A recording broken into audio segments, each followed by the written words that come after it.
for joining us. Your continued work and heart and dedication is so much appreciated. I want to let you know that since we met last time, that we have brought on a project coordinator who has been reaching out or will be shortly. Her name is Jessica, so be on the lookout for some of those emails. But this is yet another example of the support from the state towards our efforts. And there's Jessica, if she wants to wave on the camera, but she'll be providing more support. We also are looking forward to bringing on another contractor to help us with facilitation as we start to really work towards the legislative proposals that are due in the state response plan. I want to thank everyone for their continued efforts. Just a quick update. Stephanie Salazar and I will be presenting to the New Mexico Interim Indian Affairs Committee, which on Friday, October 1st, just providing them with an update on the incredible work of the task force.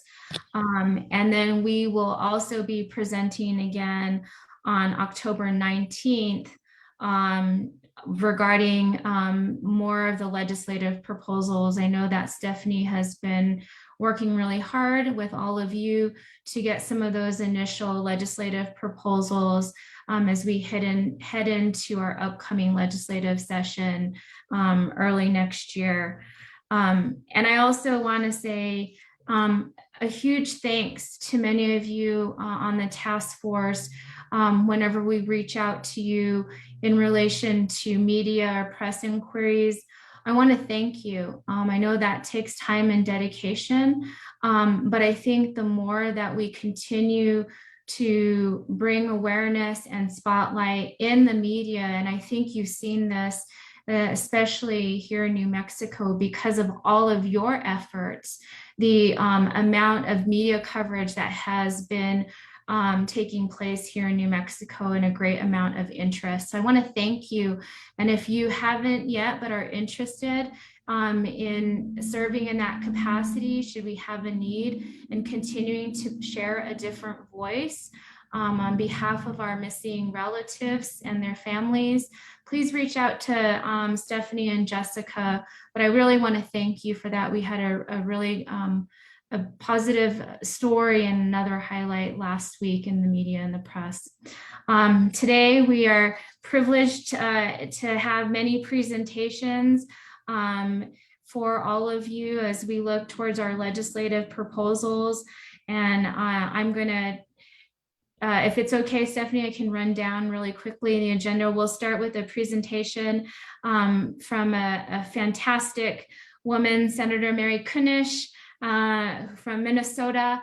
I have the privilege of knowing her in other circles as well as her sister, but have heard and also was on Native American Calling with Senator Kunish and a chairwoman talking about MMIWR efforts. So we'll hear from her first. We'll also hear from Detective Summershoe about the Arizona Missing Persons Day, and then a presentation from Dr. Emily Wright with the University of Nebraska, Omaha, on a really great opportunity and partnership for us here in the state of New Mexico. And then, of course, discussion and finalization of our legislative proposals that we will be taking forth to the interim committees.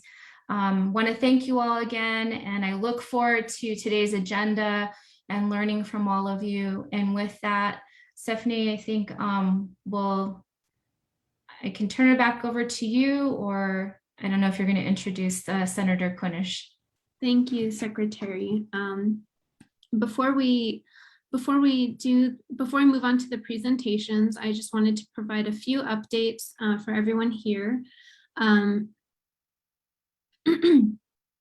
As Secretary mentioned, we've been receiving additional requests for media interviews, reporters wanting to talk about the task force, and And so Jessica did send out an email requesting volunteers from within our task force. So if that's something you're interested in, we're willing to support you in preparation for those interviews. We really feel like it's important to have a diverse voice from our task force, and many of you have your own experiences, your own perspective. And so if you're willing to share that, please let us know and we'll add you to the list of contacts that we'll reach out to as we get additional media requests. Also, Secretary highlighted a couple of the interim meetings that's coming up.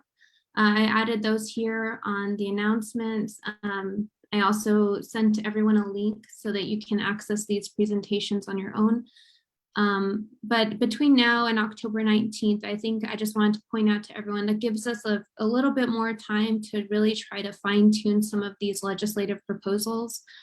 Not all of our recommendations will require legislation. So I think it's just paying close attention to some of those recommendations that may require legislative action. And if you part of the meetings that we're having today, the presentations that we have today are a result of wanting more information, clarification, so that we can strengthen these proposals before the 19th. So I just encourage all of the chairs and the committees to pay some attention to that at your next committee meetings that are happening.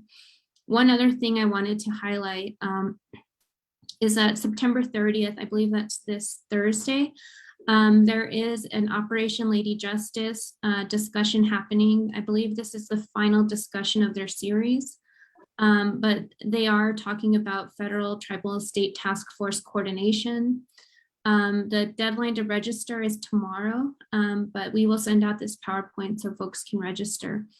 One thing I think is important is that they will be talking about toolkit development with communities. And so I think that would be a really helpful presentation for some of the discussions we've been having lately. And I also finally just wanted to give an announcement. Last time we were all together, the district attorney, Raul Torres, provided an overview about the cold case unit that they're looking to establish at the district attorney's office in Albuquerque. They now have a position opening related to that. So it's a strategic crime analyst. The posting is right here. So if you know anyone who is interested, we would really want to support them in their effort to find qualified individuals to support their work over there. And finally, here's our subcommittee schedule for the next 2 weeks. You'll see we have 2 meetings, 1 meeting next week, our data subcommittee, 2 meetings the following week, our systems subcommittee and community impact. And that's all of the announcements that I have right now. So I'm going to stop sharing. And with that, I would like to briefly introduce Senator Mary Kunesh. We're very happy and fortunate to have her with us today to talk about the establishment of an MMIWR office in her state of Minnesota. That is something that we are very much interested in establishing here in New Mexico. And so this presentation will give us more insight into how that office was established, who some of their partners are, some of the considerations that we should have as we're exploring this opportunity here in our state. And so I just wanted to thank Senator Kunesh for her time. I know you're very busy, and so it means a lot to have you with us this morning to share a bit about your work and the work that's happening in Minnesota. And so with that, I will turn it over to you. And I believe you have, you're a co-host, so if you'd like to pull up your own PowerPoint, you're welcome to. And if you have any issues, let me know and we can try to assist. Thank you.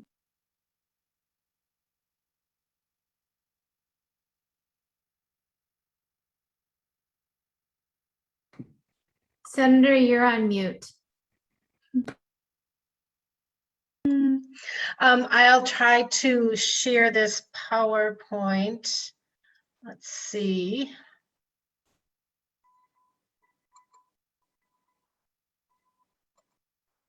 And this is a PowerPoint that I use. Can you see that?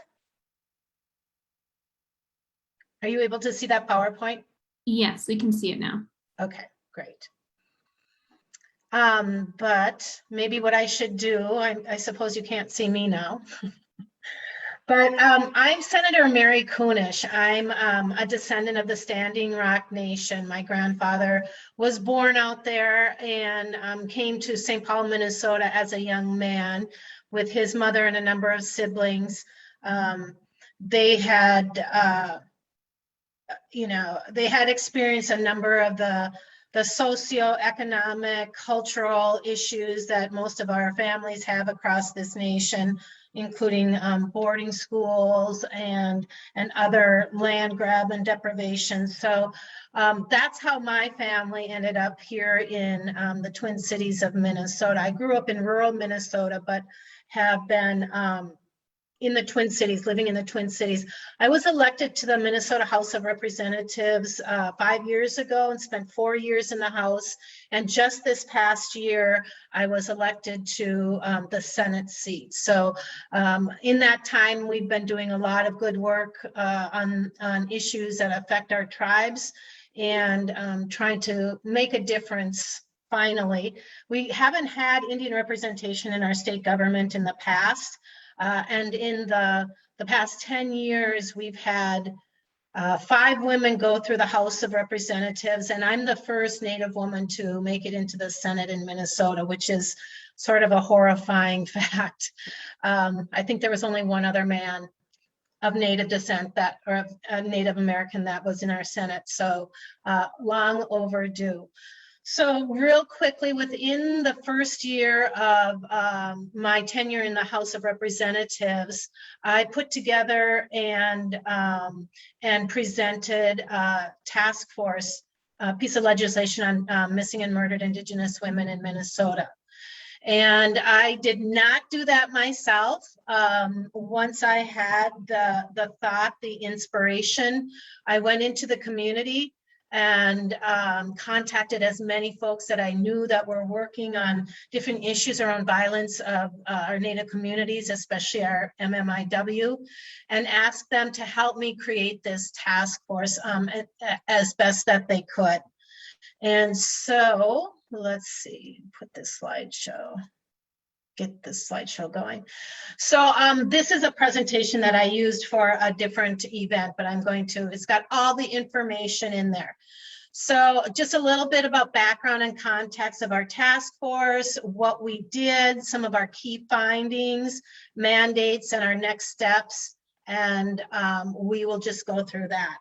So in Minnesota, we are 1% of the state's population, yet 8% of the missing and murdered women in Minnesota were American Indian. And, it's really heartbreaking to know that so many of our Native women are are violated and victims of violence in so many ways. And you'll see this statistic, anywhere from 27 to 54 American Indian women and girls in Minnesota were missing in any given month from 2012 to 2020.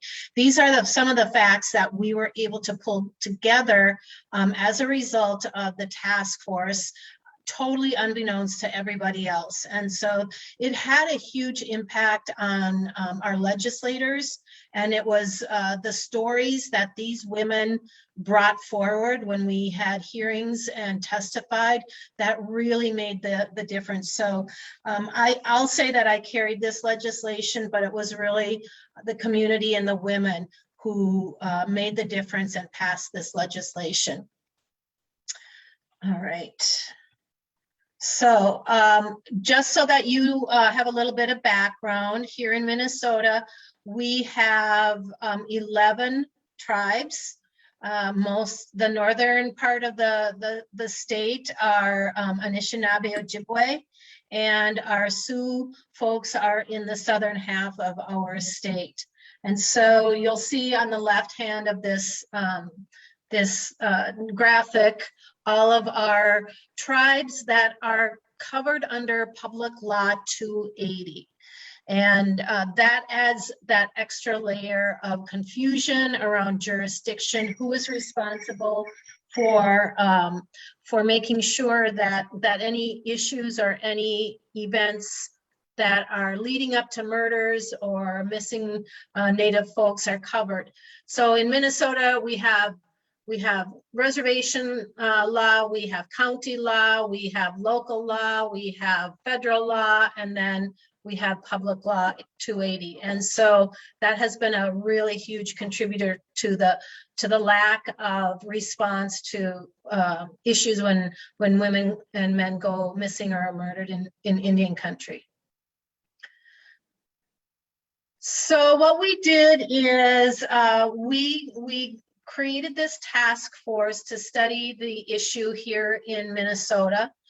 Really wanting to take a deep dive into sex trafficking, especially because we know that is just a given issue along and contributor to the fact that our women are victims of violence and exploited in sex trade, and that of course adds to the genocide of our communities. But here in Minnesota, in 2019, we were able to weed out information enough to come up with the fact that law enforcement agencies were able to report 173 sex trafficking incidences in 2017, and 20% of those victims were our American Indian women, which is super heartbreaking. And then of those 173 sex trafficking incidences, 182 arrests were made, only 96 charges were filed, and there were only 32 convictions. And I think you've probably heard this before, but here in Minnesota, we asked, we had a hearing, and there was one of our county attorneys from northern Minnesota testified. And I asked the question, like, what is the profile of a sex trafficker or somebody that is buying, looking for these women? And they told us the profile is basically 30-year-old white men with disposable income, but they are also married with families. And I think that had a really incredible rippling effect on those that were at the hearing, but also the general public. So often they'll say it's, people of color, it's color on color kind of incidences. It's the dysfunctional communities of our Native American people, but actually it is the non-Native folks, specifically mostly white men, that are preying on our Native women. So we created this task force here in Minnesota, and we came up with expectations and requirements. And the first one is to examine the systemic causes that are leading to the violence on our Indigenous women and girls. We wanted to examine the appropriate methods for tracking and collecting data, because we all know that has never happened in this lifetime, in our lifetime or any. So many different ways of collecting data or not collecting data. Sharing data is almost impossible between jurisdictions as well as states as well as nationally.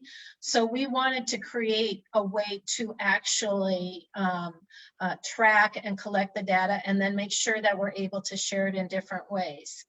And then we wanted to work with our different policies and our institutions like policing, child welfare, our coroners, and other practices that impact the violence against the women and girls, because this is where it's going to happen. This is where the change needs to happen.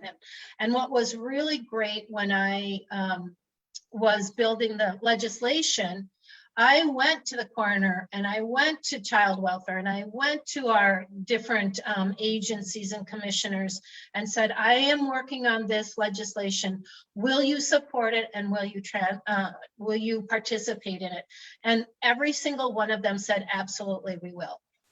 And then when it came time to do to do funding and to get the cost of this within our state government, many of these commissioners said, we won't charge, you know, we won't, there isn't a fee, we will do this. And then maybe 6 months or so ago, when we had one of our meetings, I asked some of the different commissioners, you know, we haven't come up with mandates for policy changes or practices, but have you done any of those proactively as you review and examine how you are working on these issues? And they said yes, that they have been doing it without having to been told, which is really so very positive. And then we wanted a report. We wanted to report on the measures necessary to address and reduce violence against Indigenous women and girls. And we were able to put together a report in spite of the fact that it was during COVID. And so our plans to go out into community all over the state and hold listening and discussion sessions got cut short. But we made sure that we had availability of Zoom conferencing, telephone, where you could leave a telephone message, emails, however folks wanted to share their stories or wanted to participate in it. We made sure that we did that. And then from all of these things, we did put together, I think, a really excellent report. We finished it in December of last year and presented it to the legislature. And it was the mandates or the requirements from that task force that eventually morphed into the permanent missing and murdered Indigenous relatives office that we created. And of course, then we also wanted to make sure that we are examining measures to help victims, the families, the communities, and especially, you know, boots on the ground, prevention, and ways for those communities to heal from the generational violence that they have experienced. So here you'll see this is the list of our task force members. You'll see that we had Bureau of Criminal Apprehension there, the Sheriff's Association, U.S. Attorney, judges, county attorney, epidemiologists. We wanted to make sure that we had a representative from each of the 11 tribes on this committee. And then, of course, we wanted to ensure that there would be community participation. So we had community members on there, as well as some of the organizations that work daily, 24/7 with our Native communities on these issues, such as Mending the Sacred Heart, HOOP, Lifehouse, the Women's Foundation of Minnesota, Minnesota Indian Women's Sexual Assault Coalition, Indian Women's Resource Center. We had a broad breadth of folks that were participating in this. And then, this is what we actually did. So we had the in-person and virtual TAP meetings. We had literature reviews. We interviewed 32 experts that were able to share their stories. And then if this picture on this slide, that is our state capitol. And this spring we had, on February 14th, we had events all across the state to remember and commemorate those that we've lost. But this is an art exhibit that a local artist and many, many people put together. And it's, you'll see those red dresses are cardboard cutouts, and there were thousands of them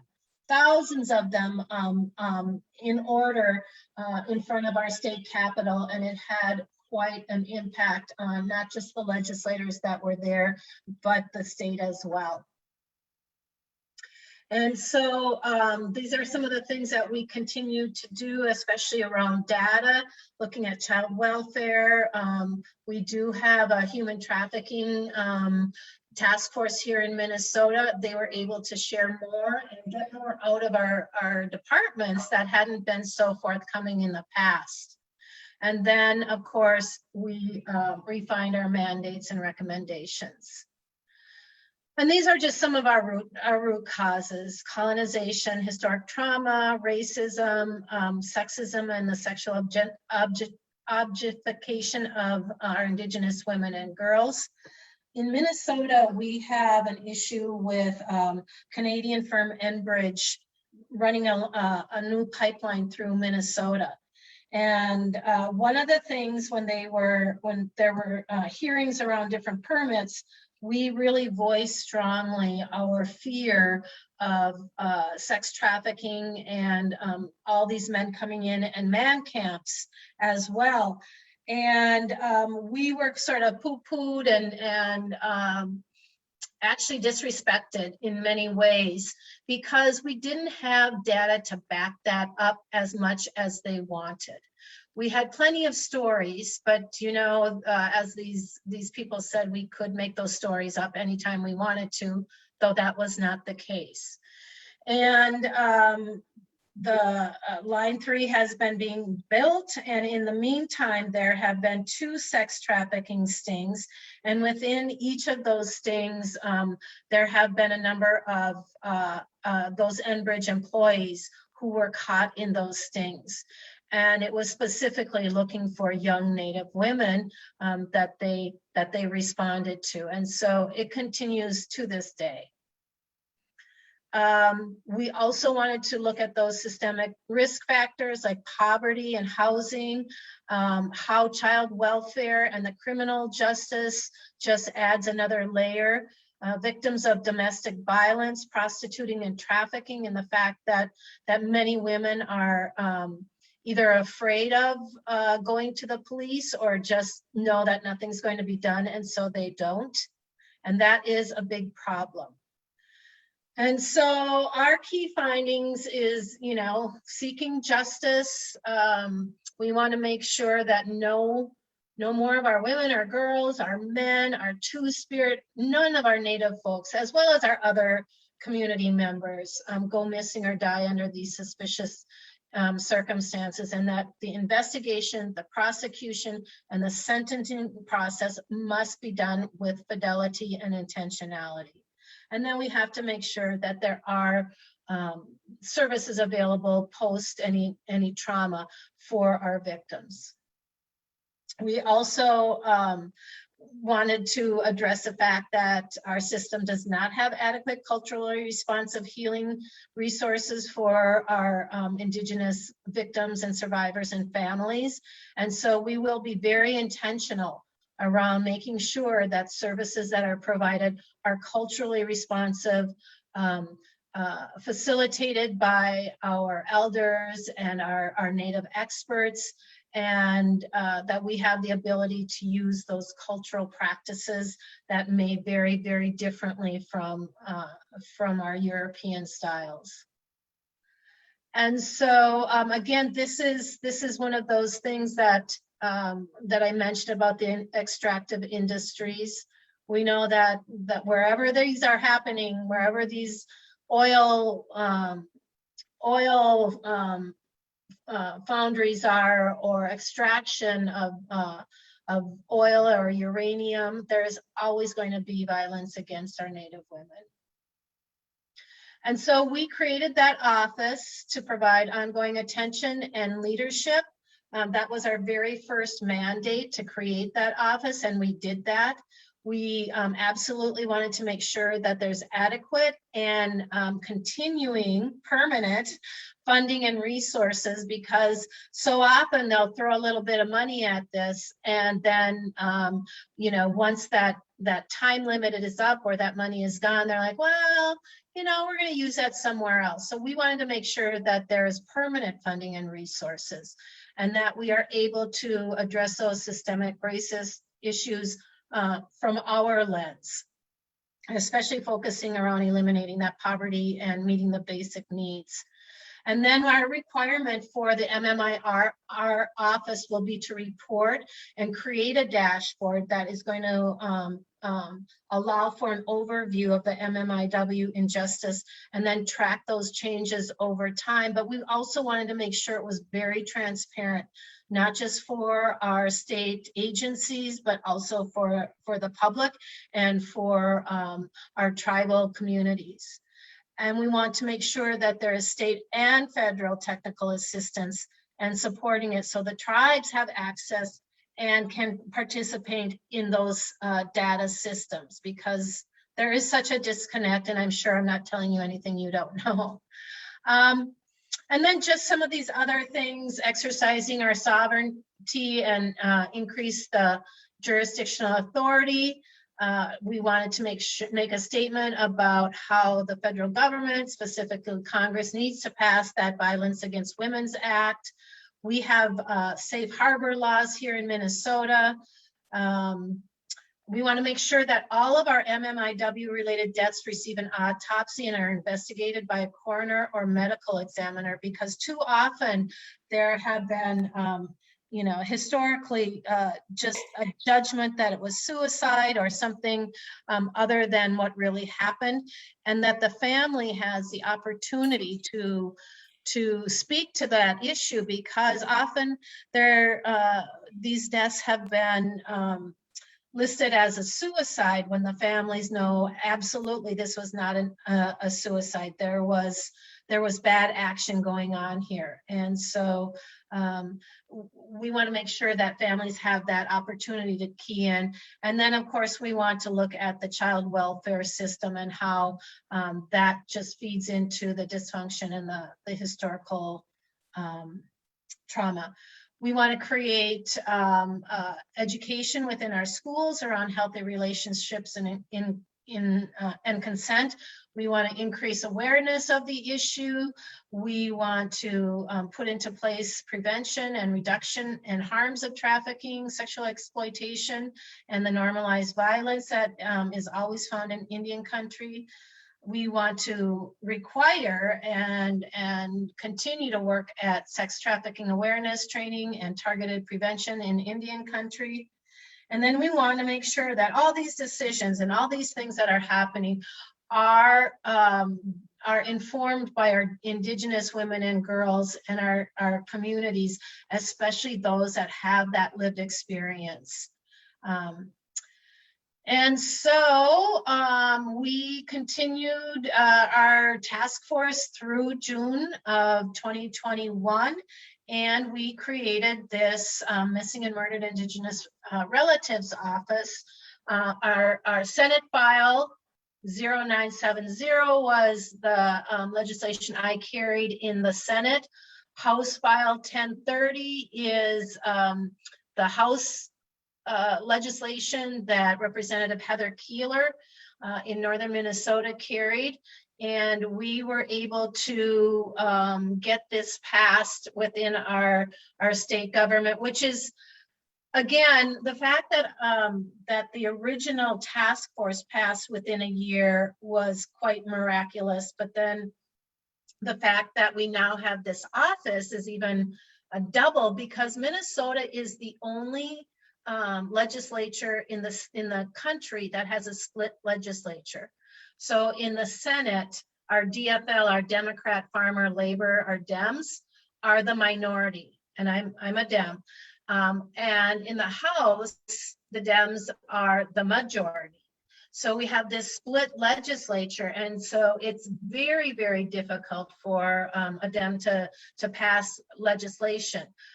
But so many of our legislators, our Republican legislators, represent Indian country, especially greater Minnesota. And for this reason, I think they were willing to support this legislation. So I'm going to stop that there. I'm not exactly sure how to get back here. There we go. And we'll go back to the, let's see. How do I go back to not sharing this? I think if you go to screen share again at the bottom, you can stop. There should be an option to stop the screen. There it is. Yep. Okay. So that was the process that we went through to create this task force.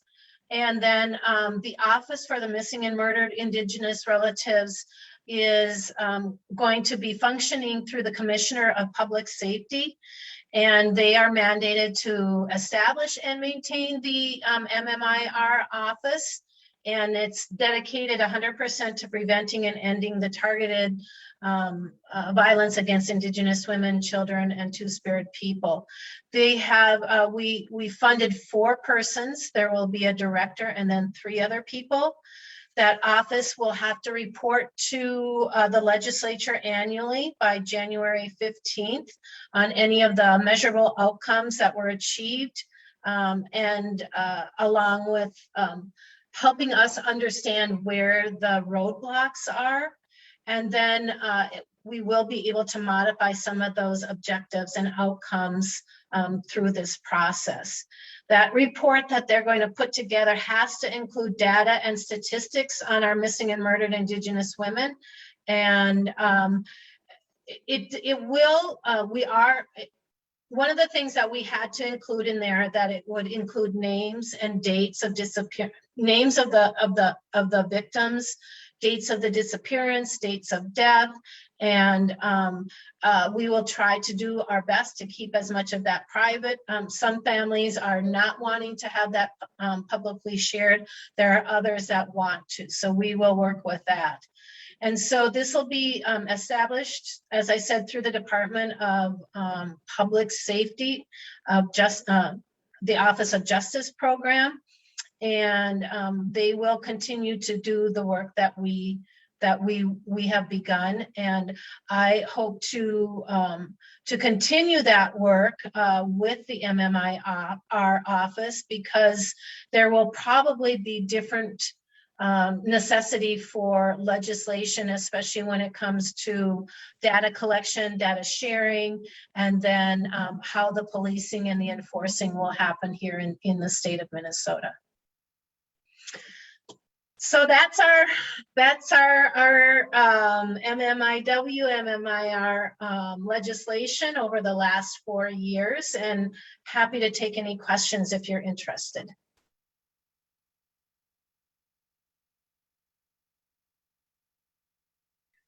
Thank you, Senator Kunish. It looks like we have Representative Romero, who's raised her hand. Good morning. Thank you. Good morning. Thank you, Senator. Welcome to New Mexico. Thank you. I wish I was there. We wish you were here too. Thank you so much for sharing your comprehensive experience and for your commitment to what you've done in your state. It's truly inspiring to me as a second-term legislator, and for what you've been able to accomplish in what seems like a short time. Can you just tell us briefly, like from inception and the idea and how it evolved, how long that may have taken to sort of accomplish start to finish, and in particular where we're in a very volatile situation budgetarily, right? This year we have money, next year we may not, on how you anticipated sort of going for that. And I was really curious, you had said the different departments that were willing to just make it an in-kind contribution with their work, that wanted to collaborate immediately. Was there any pushback in particular that we should anticipate? And I'm just thinking from our perspective, it's probably more budgetary than anything else. But if there was any evolution to understand any cost savings or expenditure that was unanticipated. Thank you, Senator. Sure. So I originally had this inspiration, I would say in 2017, the summer of 2017. It was when the Canadians put out their initial report on their MMIW, and I had listened to the report, I read it. It was at the time where a young woman from North Dakota, Savannah Graywin, went missing. And it just was like one night I couldn't sleep, and I was thinking about this. I'm like, Canada's doing this and the United States is not. North Dakota is doing this and Minnesota is not. We need to do something about this. And I was just a new legislator. So I went back to work at the Capitol that summer and put together a preliminary piece of legislation, and then invited all these women to come to the Capitol for a meeting. I had them on the phone. There probably were 30, 40 women who just combed through the piece of legislation, and they were the ones who identified who they wanted on the task force and who they did not. So I always say this was built, this was created with the community. And at first, I think they were skeptical about it, but once they met me and knew that I was very intentional about this. My original bill did not have the 11 tribes on it, and it had a number of other commissioners or other agencies on there. But we knew, because back then the Republicans had both the House and the Senate. And so we had to be sure to work as leanly as possible. And so our initial budget was very slim. And actually, after our first hearing and the consideration for the bill in the committee went through, the committee chair contacted me and asked me, well, if we didn't give you any money to do this, would you still do it? And I said, absolutely, I will do this. And I will find, if you guys don't give me money, we will find the money, but this does not look good on you. And I think that made a big difference. So it was later on, or the next year, when the Dems got the majority in the House, that we had a little more negotiation power. And that's when we were able to pass it for the right amount of money. I mean, it wasn't millions and millions and millions of dollars. We knew we didn't need that, but then that's when we did pass it, and we were able to increase increase it to the 11 tribal members, as well as add a few others. We had initially planned to go, statewide and have these hearing conferences and that sort of thing. And that would cost gas money, childcare, hotels, food for people to participate, technology. Of course, with COVID, that really made such a huge difference in our budget. So while that our task force was to end December of 2020, I was able to get an extension for the next 6 months to June, so we could finish it up, and we were able to extend those dollars that we hadn't used. So sometimes if you haven't used funds, it just rolls back into a general fund. I would say maybe make some kind of a statement where those funds can be used in those areas that are connected to the MMIW work if they are not fully used. When we had our task force, the Canadian, I forget her name, and I'm so embarrassed when I do, but she came and spoke to us, or she zoomed in and spoke to us. And she said, number one thing is, when you do this report, just don't put it on the shelf. Have action and make sure that those actions happen. And so that's why I was so adamant right from the start that we would follow up with a permanent office. As soon as we were done with the report, bam, there's the next piece of legislation. So we're always working ahead, anticipating what we need to do next to continue and preserve this office. One thing we did find out is that there are people that have stories to tell, but are still very reluctant, or just aren't in the right place to share those stories. So we would like to continue to have a platform for sharing, and then making sure that we have healing resources available, either on site or that somebody could reach out for if there is some post-traumatic issues, having told that story again and again. So we started the bill in 2017, we passed it in 19, we did the report in 18 months. The report came out in December of 2020, and this year we passed the MMIWR office. Thank you so much, Senator. I really appreciate explaining your journey. And if there was any pushback? That was the only question I did have. We haven't had that experience necessarily in our legislature, and I'm just curious if there's any anticipated sort of problem that you may have had, and if at all. We didn't have pushback from legislators, and we didn't have pushback from our agencies and our committees. There has been, from what stories that I've heard out in the community, you know, the issue around, you know, these aren't really happening. These women are running away. You know, the line 3, they totally negated those, you know, the facts and the stories in that way.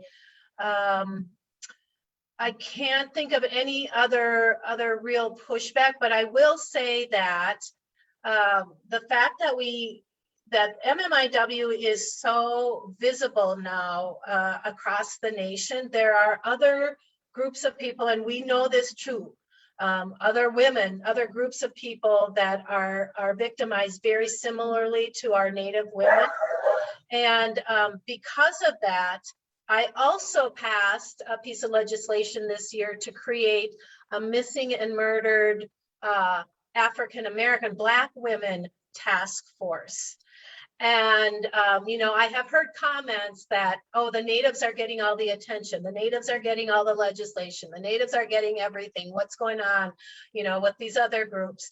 But, you know, the great thing is that this raised the issue to a level where we are able to now sort of have that rippling effect I had hoped it would be for these other groups that are victim to violence. Thank you. Those are all my questions. Thank you, Senator. Thank you, Stephanie, for chairing, and thank you, Secretary. Thank you, Representative. Beata, I see your hand is raised.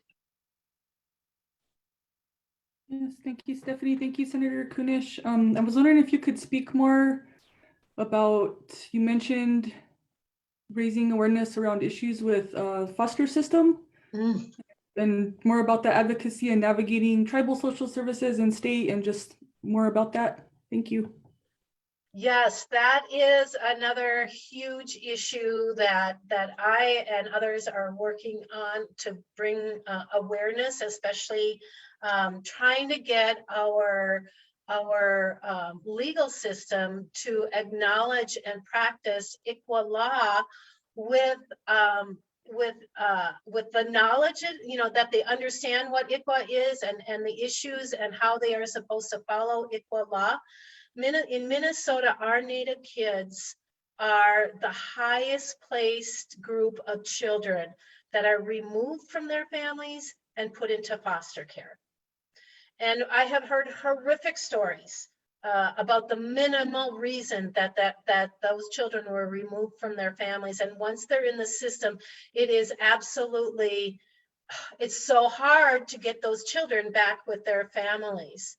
And so I think everybody on this panel probably understands the historical violence of removal of children from their families, put into boarding schools, put into basic servitude to other communities, and the fact that has really destroyed that familial chain that has caused, you know, where we are in this day and age with families that feel disconnected, the self medication of drugs and alcohol for our families, and the fact that so many children were removed, did not have connections to their culture, to their families, and now maybe 1 or 2 generations later are even finding out that they are of Native descent.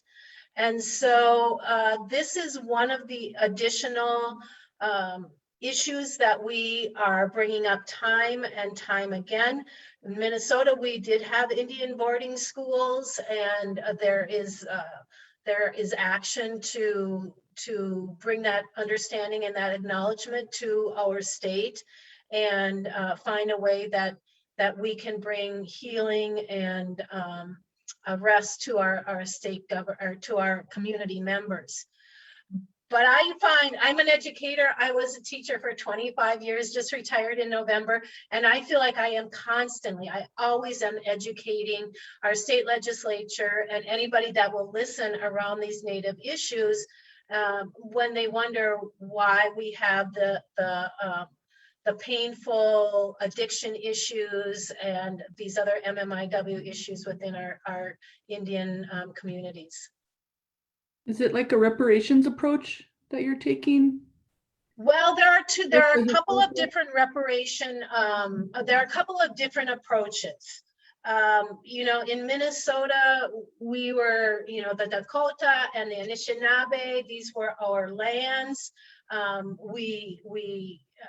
of the lands were taken lawfully, some of them were, just a second.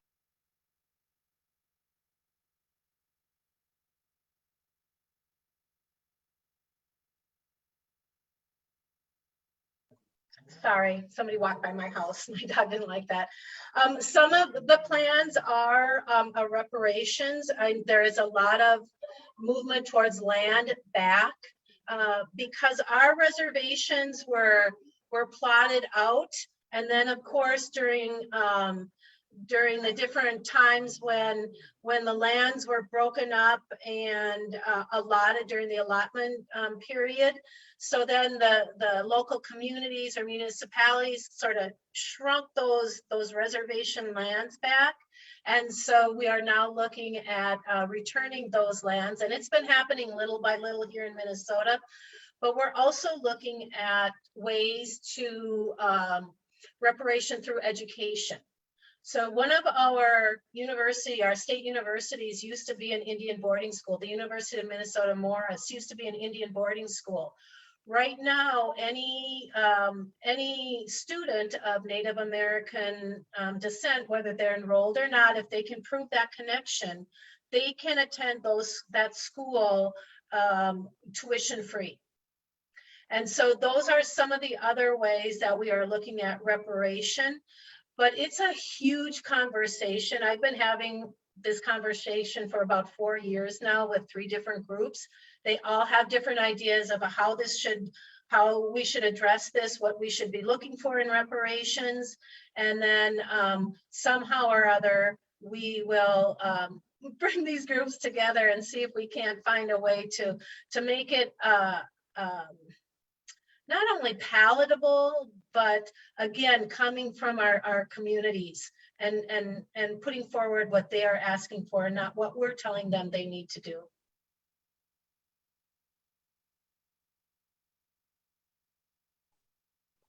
Great. Well, thank you very much, Senator Kunish, for being with us today.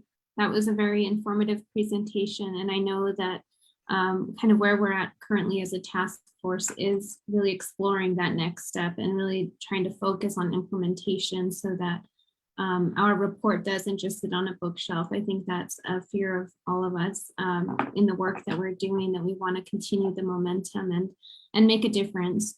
So I just want to thank you for inspiring us today, sharing some of your stories, lessons learned, motivations. I think it really will go a long way in supporting our task force. And just so everyone knows, Senator Kunish, we can always share contact information so the subcommittees can reach out.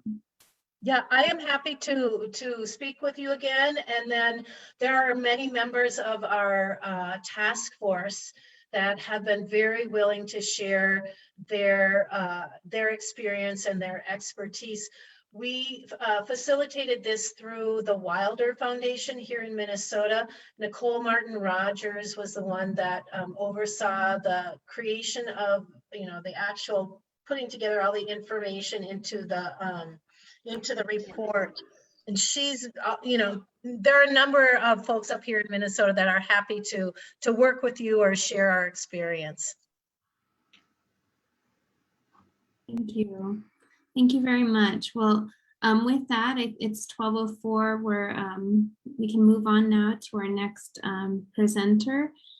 So thank you, Senator Kunish, and hope you have a good day. Thank you so much. Thank you. Right now, I would like to introduce Detective Stuart Summershoe. He is with the Phoenix Police Department, with the Family Investigations Bureau, and the Missing and Unidentified Persons Unit. I want to thank Mesquite Yacht City for raising the idea of a Missing Persons Day that would model Missing in Arizona Day. We requested an informational presentation to learn more about what the Missing in Arizona Day entails. And so just want to thank you, Detective Summershoe, for your time today, and Mesquite for putting us in touch with you and for presenting this idea to our data subcommittee. So with that, I will turn it over to you for your introduction. Thank you. Okay, this is my first time doing Zoom, so I apologize. I'm not very tech savvy with this. So, is everybody hearing me? Okay. Good. So I am a detective with the Phoenix Police Department. I've been doing it for about 25 years. So since 2007, I've been working on missing and unidentified persons. The majority of that probably working on cold cases.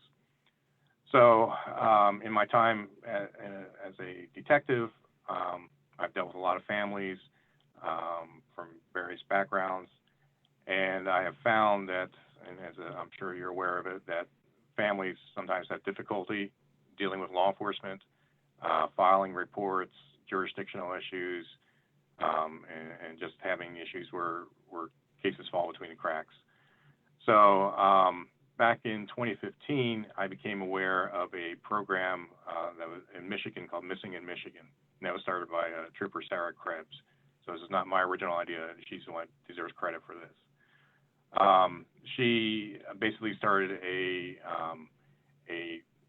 day that was a statewide meeting for missing person issues. And basically, she would invite people to come to file reports, to collect DNA, and she had a lot of success with it. A lot of cases were resolved, cases that were decades old. So I have a PowerPoint. I'm not sure if I can share it. I'll give it a try. Is that being shared or? Not yet, but if you'd like, I can pull it up for you. If you could, please, yeah. Again, I apologize. I'm not very tech savvy. So to give you a little background, in Arizona, we have a large problem with missing and unidentified persons. At any given time, we have about 2,000 open missing person reports. And nationwide, there's 84,000 missing person reports in NCIC. There we go. Yeah, I'll probably have to use you as the person to move on to the next slide.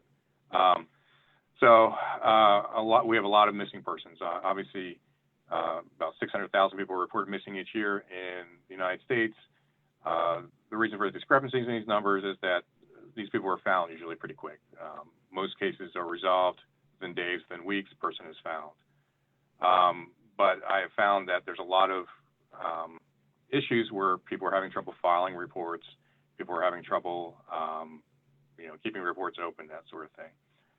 So the other half of that equation is unidentified persons, which would be the next slide. We have a large problem with unidentified persons, especially here in Arizona. We're almost at 2,000 unidentified persons. We have one of the highest rates in the nation. It's estimated there's 40,000 unidentified bodies in the United States. It's been called the nation's silent mass disaster.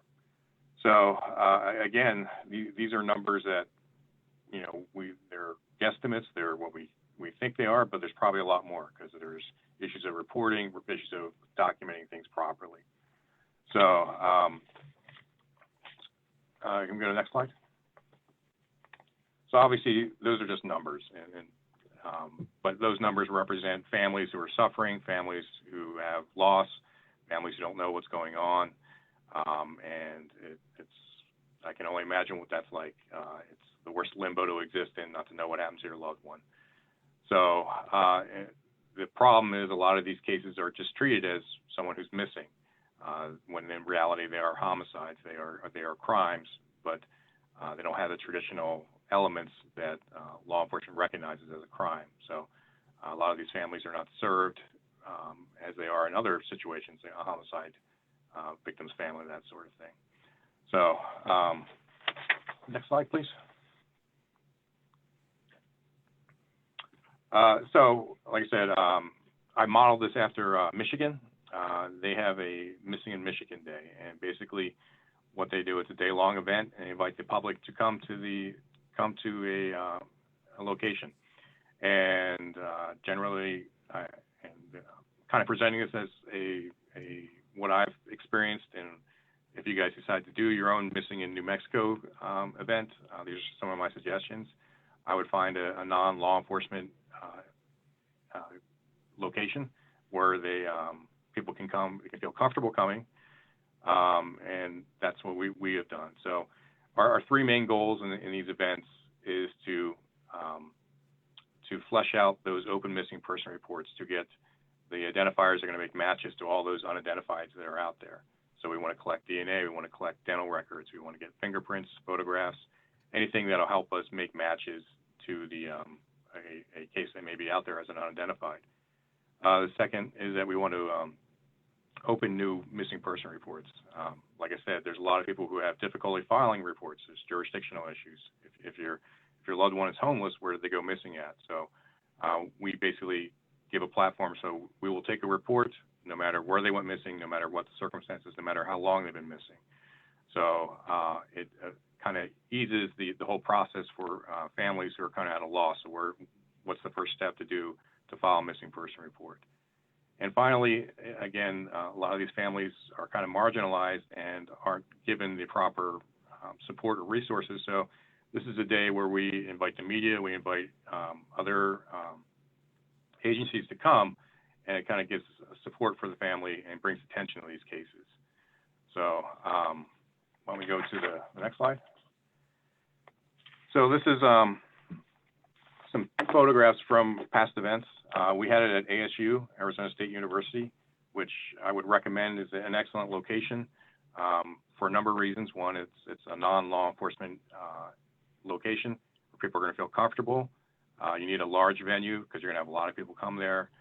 And also, one of the pluses that when I started this, I didn't really have a budget. So when I went to the ASU, and what do you have? You have students who have to do projects, who have to do class projects and things like that. So a lot of them are very interested in helping out. So creating graphics, creating signage, creating advertising material. You have like a free staff basically to help you do that. So that's always a good idea. And it's part of the university's outreach to the community. So they're very happy to be involved with this. They've been a great partner in all the years that we've done this. Next slide. So this is kind of our first year. We just basically set it up as kind of an open air venue, and we had different sections and tables devoted to groups that were interested in it. So we had medical examiners from around the state, we had law enforcement, we had the FBI, we had NCMEC, we had NAMUS, other NGOs that have an interest in this issue.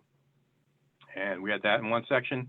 And then in a different section, we had a report area where we had law enforcement officers who were there. And it was kind of a step-by-step process. When a family came in to file a report, they were assigned a guide, which could be a student or a victim advocate. And basically, they would take them through the process. And we would have a section where we would run a background check for the missing person to see whether they were in custody or that we could locate them immediately.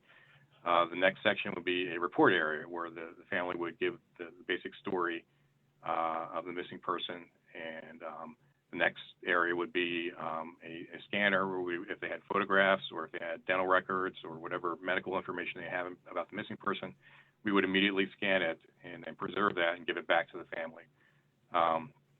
And the final step would be a DNA collection part. So any family members that showed up, we would swab their cheeks, get a buccal swab, and collect that. And then we would preserve all that and enter them into NCIC probably in the day after that, enter them into NAMUS, get all the basics done so that, a report would be open. They would know a report would be open and it wouldn't be just, coming there for no reason. Next slide. So this is some other views of the area. We have our medical examiners there with a scanner, and we had a kind of a running visual of open missing person reports in Arizona, just so families could see some of the things that were happening. Next slide. We invited the families to come there, and there would be media there. And if they wanted to talk to the media, they were welcome to. As I said, a lot of families feel that their cases have been ignored or marginalized.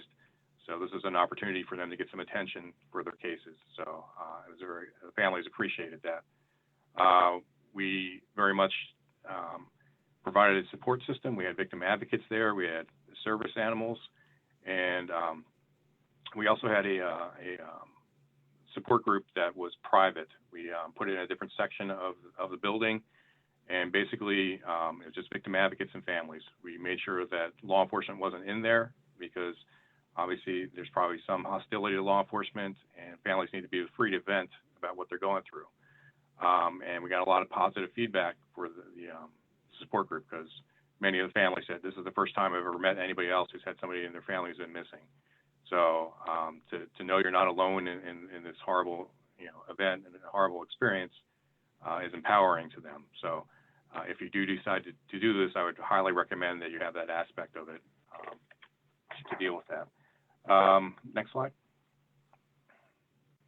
We had various entities there. We had the Phoenix Fire Department there with their search and rescue dogs.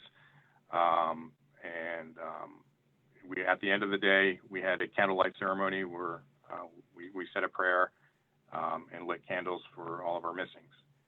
So next slide. So the feedback we got, if you're new in Mexico, you probably don't know this case, but Mikkel Biggs went missing back in 2000. She was a young teenage girl who was abducted in front of her house. Her sister came to the event, and I'm not going to read that to you, but she obviously found some value in the process of having a support group there, and she posted about it on social media. Next slide. Kristen Thielen is the sister of Brandy Myers, and Brandy Myers went missing in 1992. And again, Kristen found a lot of value in meeting other people who were experiencing the same thing that she was experiencing.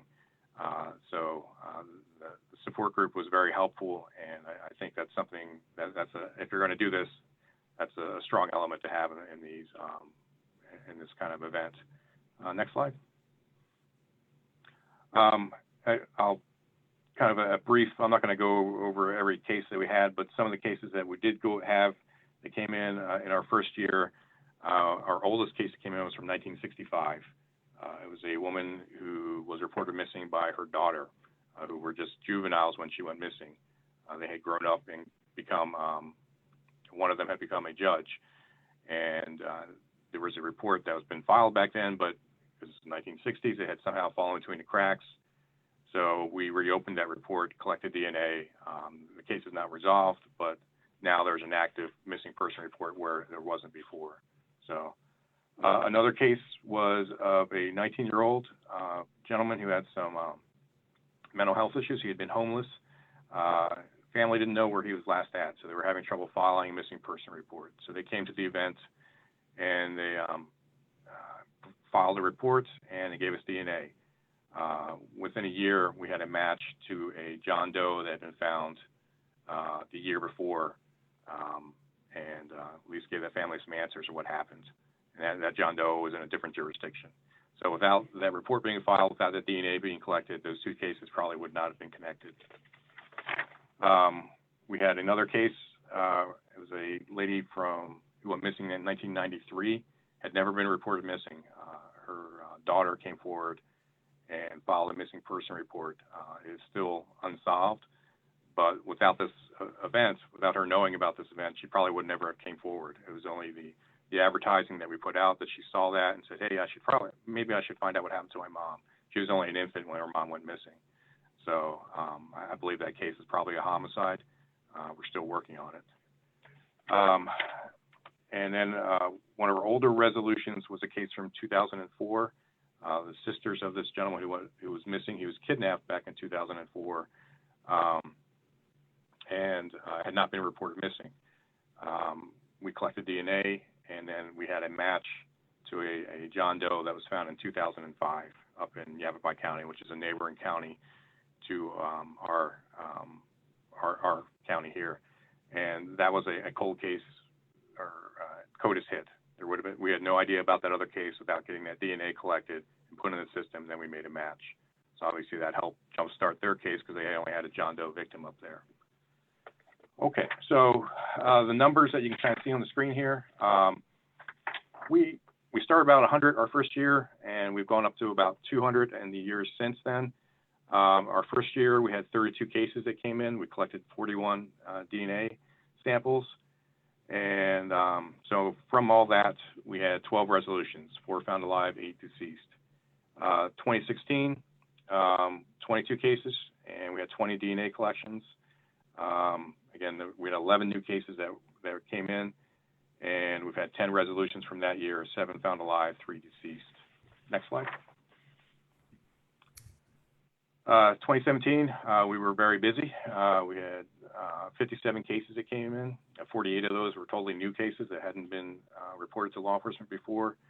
We collected 56 DNA collections from family members, and from that, we've had 8 resolutions, 5 found alive, 3 deceased. What we found after a few years of doing this, that we had a large contingent of Spanish speakers coming in. Because of all the border issues that we're having, families are their family members are dying while they're crossing the border, and then the families are at a loss of where to file a report. So they were coming to our event, and so that was the first year we had a Spanish-speaking support group. We realized that was a segment of the population that wasn't getting served, so we started that, and that was successful. 2018, that was we had 31 cases come in. 21 were totally new cases, and 15 DNA collections. From that, 6 resolutions, 3 alive, 3 deceased. 2019, we had to put the brakes on it because we had some staffing issues, and then COVID hit in 2020. So that was the first year we've done a virtual version of Missing in Arizona Day. It was challenging. We took all our reports by phone, and it's been kind of difficult in trying to get DNA collected and follow up on these cases, but we at least have open reports. These people are in NCIC, they're in NamUs. So we are still working on doing the follow-up because a lot of our family members are out of the country. So it creates a lot of logistical issues trying to collect DNA that way. And so 2021, because of COVID, we decided to skip this year just because of all the issues of COVID. We're hoping next year that we can be back and do this again. So our total numbers of all these years of doing this, we've had 39 resolutions. When we started this, we started very small. It was just me and a local medical examiner, Kristen Eggers of Maricopa County. And basically, it was a lot of work. It was like planning a wedding, but not going to a honeymoon afterwards. So we did a lot of work, invested a lot of our time, our own money to this, and we said, you know, this will be worth it if we get 1 resolution. So we've had 39 resolutions in all these years. So it certainly is a useful event, and I think it's something that we should probably do nationwide. I know other states have done it and had a lot of success with it. So it's something I do recommend. It is a lot of work, though. So next slide, please. So I kind of went over some of the stuff as I was going along, but just general suggestions if you decide to go with this. And when I'm done, I'm happy to take questions about this. But again, I would recommend having a non-law enforcement facility. Try to find one that's centrally located. We had families coming from as far away as Mexico, from Oregon, coming in to file reports. So, but the majority of them were within Arizona, and having a central location is good. And again, non-law enforcement, because some of our families that were coming in, they had citizenship issues. They did not have a great love of law enforcement, so it was good to have a place where they felt comfortable coming to. We could probably be back here by 2:30. Because I'm gonna pick up the lunches. We're gonna go straight down and then come Okay. Involve as many agencies as you can in this. Get as many law enforcement agencies as you can, local, state, and federal. NamUs, Dustin Driscoll is your NamUs RSA, is ours. He's been with us on each of these events, so he has a lot of experience with them. He would be a great resource. National Center for Missing and Exploited Children was involved. We had NGOs, search and rescue groups. The one thing I would caution is avoid, we had a few people show up at the event who were trying to make some money. We had some private investigators show up. We had psychics and all that. So have a strategy to deal with that. You know, a lot of these families have been victimized already. They don't need that, you know, and we emphasize that all our services when we do these are free. We're not charging anything for what we're doing there. And I've had other organizations try this, and they've had varying degrees of success. And the ones who have not been successful, I think they didn't have a good media strategy. So if you're going to do this, you need to have a 6 to 9 month media strategy ahead of time. You need to make an announcement ahead of time and then continue to put it out there. So seed the media. The media has an interest in these stories, but they want to talk to family members. So they want to see things that they haven't seen before. So you're going to have to line up family members who are willing to talk to the media and get their story out. One of the more successful elements we found is our medical examiner. They kind of do an open house as a tool to get the word out, and the media loves that. They love coming in, seeing parts, you know, seeing the behind the curtain actions of the medical examiner. So they get a lot of play on that. So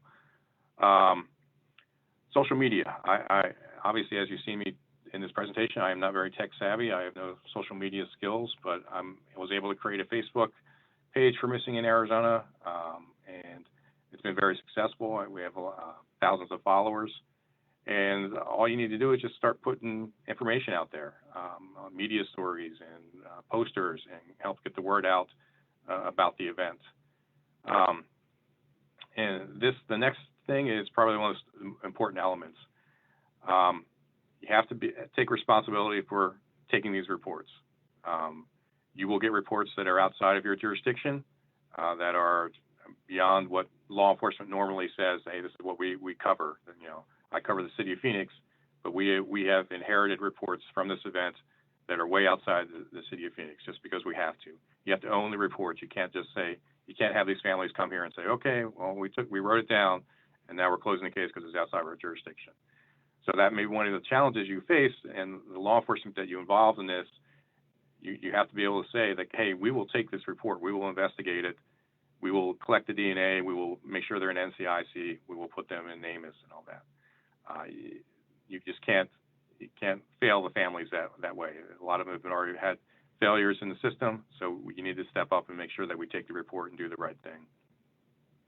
I talked about the support group and how useful that is. I highly recommend that. And again, we had a large percentage of Spanish speakers come in, so make sure you have plenty of Spanish speakers as a resource there, because they will you'll quickly get overwhelmed if you don't have those things. And DNA testing. So I don't know if you guys are aware, but NamUs has had some funding issues, and that was our go-to for our DNA testing. They are working on getting it back online. So be aware of that if you're collecting DNA. Hopefully by the time you guys, if you do this event, that it will be back online and you'll be able to get the DNA testing done free of charge through NamUs. And next slide. I apologize, I am not a public speaker, so hopefully I didn't bore you too much. But I am happy to take any questions, or if you decide to go this route, to offer you advice on it if I can. Are there any questions? Go ahead, Secretary. Good afternoon, Detective Summershoot. Thank you so much for joining us today and for the excellent presentation. A lot of information. I have a couple of questions for you. Was there legislation? I I might have missed this, but was there legislation that was needed to create this Missing Persons Day, or is this something that you guys just decided to move forward with? And then with respect to this, what was the cost and I guess the budget, in terms of thinking through the sustainability of something like this, not only just to put it on, but for it to be sustainable and successful? And then I don't know if you mentioned it, if there was a lead agency in the state that was responsible for moving this forward. Just trying to think of it from a agency, department perspective, governmental perspective. Thank you. Yeah, so no, there wasn't any legislation mandate for this. This is something we just decided to do. And so we became kind of the repository or the lead agency in all this. Luckily, my department has been supportive of it. And so we have been kind of the lead at it. MCSO was kind of our partner, close partner in all of this too. To answer your other questions is you're going to need some kind of lead agency to be able to take responsibility, whether it would be the state police or if you have, whatever the largest agency in New Mexico is, because like I said, you do need to have a place for these reports to go to. You can't just, we try to farm them out as much as we can. If we have information that it happened in Mesa, we'll contact Mesa police. Hey, this is a report we took. Will you take it over? And all that. We make sure that they do take it over. I'll be honest, we've had some pushback in some agencies who don't want to take the report, so we end up keeping it. And I don't know if I answered all your questions in that, but. It was related to cost and budget. Oh, I'm sorry. Yeah, so the first year that we had a budget that was very unofficial. It was basically out of my pocket. But like I said, involving ASU was great because we had people who were willing to work for free. And the budget in these events, it can be very small if you have people who are willing to volunteer their time and materials.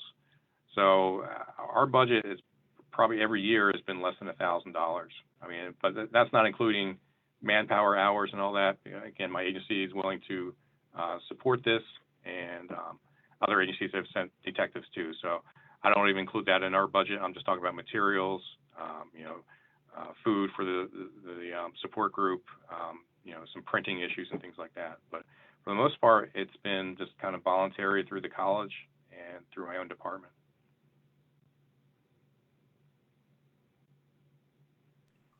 Thank you, Detective Summershoe.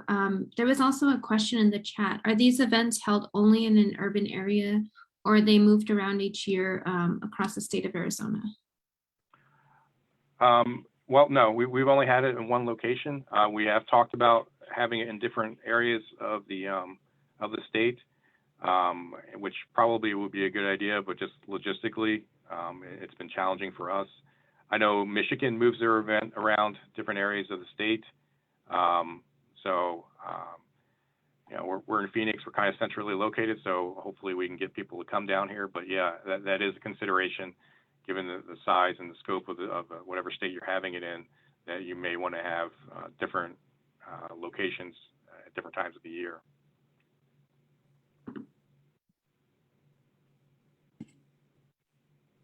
Thank you. May I ask a question? Yes, please. This is Rita. I was wondering, when you,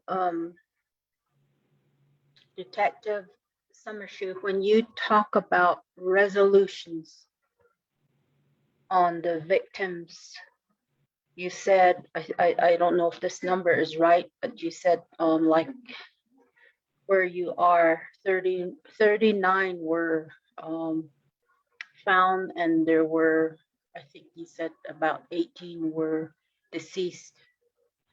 So Yes. these resolutions are they resolutions of victims against their will? Is it when they disappear or taken, is it against their will on these resolutions that you were able to come up with?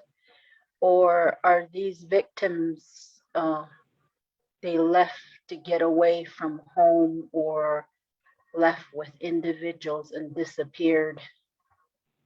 I was just wondering, I'm just kind of curious about that.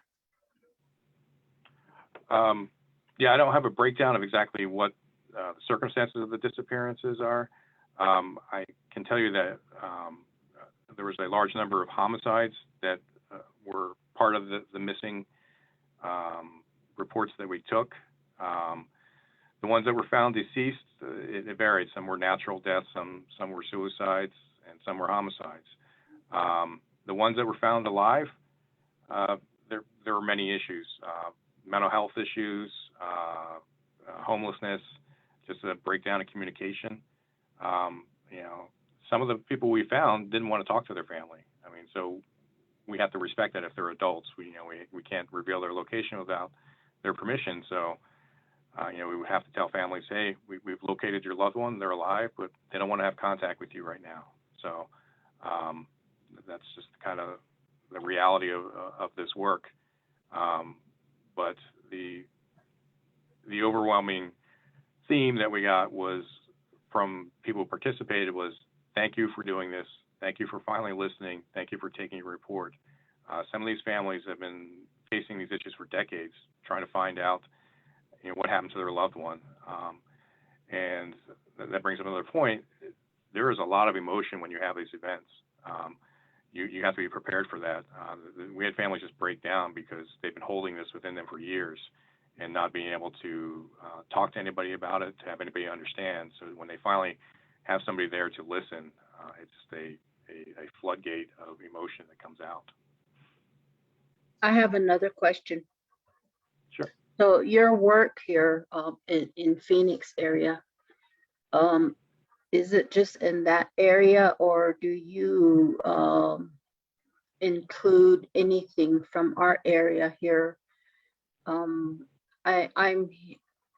from the western part of New Mexico and a part of the Navajo reservation, and I was just wondering, have there been natives like Navajos that you dealt with in your work? Yeah, we've had families from across the state come down, and yeah, there's a percentage of Native Americans who have come to our events and filed reports. And unfortunately, a recurring theme was that, you know, we've had trouble filing a report. We haven't had anybody willing to take a report. Hopefully that's getting better, but yeah, we take the initial report and then we contact the jurisdiction where the person went missing, because that's generally how law enforcement addresses these issues, is where they went missing is the jurisdiction that handles it. Again, if we get resistance, we'll take the report and we'll own it. But to answer your question, I'm a Phoenix police detective, so I focus on the city of Phoenix. Just some of the cases that we pick up here are kind of a wider area. So did you notice, like, in our area here, if you do, work with our area here, it's very jurisdictional, meaning that anytime you have a missing person, you tend to, like in our area here, we get stuck with jurisdictions like the county, state, federal, and our own Navajo Nation laws, and I think when that happens, it creates a lot of confusion and, to the point where, you try to look for somebody, but all these jurisdiction issues come up and it just prolongs the investigation. I was just wondering about that. Yeah, definitely. I mean, that's the feedback that we got. That is a recurring problem where people are trying to file reports and they're getting shuffled around saying, hey, that's not our responsibility, you should go to there, and all that, and go back and forth. So that's one of the positive elements of this event is that it's kind of a one-stop shop. People can come and they can follow a report. They don't have to worry about, going to different places. And, we will guide them or assist them in getting a report made or to support a report that's already there. A lot of, these resolutions, they were active reports already, but the jurisdiction hadn't taken the time to collect the DNA, hadn't collected dentals. Yeah. And so there was an unidentified already out there, but till we had those identifiers, they weren't able to make the match. So just having that one-stop shop where families can come and we can collect your DNA, we can, collect your, whatever medical information you have about the missing person, and then get that into the NamUs database, into NCIC. That's what helps drive the resolutions that we've had in the past events. So I will say that the work that you guys are doing and other groups has improved law enforcement's response. I think it's getting better, but there's always room for improvement. Thank you. Thanks for the questions, Rita. Beata, you can ask your question now. I see your hands raised. Thank you. Thank you for your presentation. I'm wanted to go back to you talked about serving Spanish-speaking community and issues on the border, being that New Mexico also shares borders with the South. I'm wondering if you have had done any cross collaboration with privatized border detention facilities and holding them more accountable with sharing some of this information.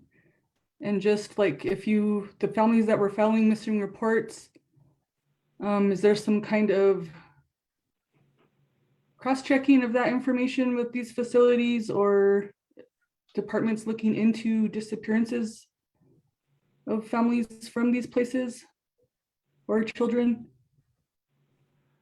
I haven't had any experience with any kind of private, I guess, border detention facilities. I mean, we do have Border Patrol participates, and they obviously have a great database and to help us resolve some of these issues, because a lot of our unidentifieds are in the southern part of the state.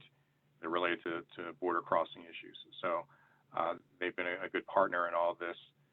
But to your point, no, I haven't really dealt with any of the private entities of reference migrants.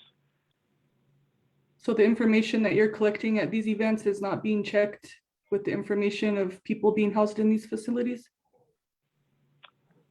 Well, I mean, I'm not quite sure what private entities. I mean, we are checking with Border Patrol. So I mean, if someone is taken into custody and they end up being placed, Border Patrol will have that information. So.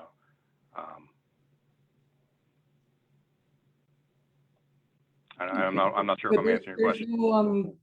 There's no matching of data from missing persons reports to information of people being detained, I guess is the question. Yeah, we do check the databases with Border Patrol to see whether a person's been detained or if they have any information about the person. Because they may have fingerprints on file, they may have a photograph and things like that. So it also provides a timeline if the person was detained, and then we have an idea when they were last seen. Okay, thank you. Thank you, Beata. We have time for maybe one more question. I think I saw there was a question in the chat. Let's see, I think the question was from Lily. She was asking, just do you have an estimate of how long Any openings? The advocate is waiting, and then they're gonna call her. let's see, just mute.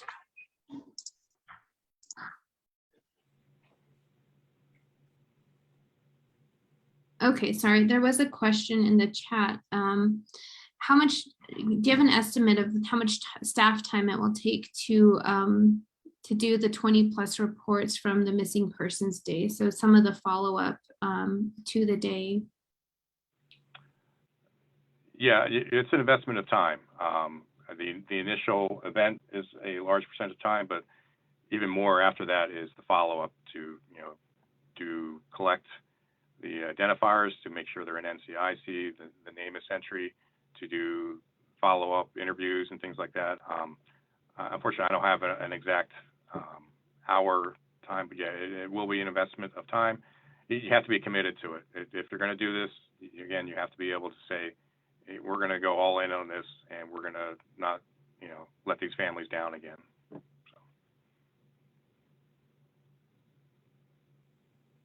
Great, thank you so much. I'm going to stop screen sharing now, but I just wanted to say, thank you, Detective Summershoe, for the information you provided to us today.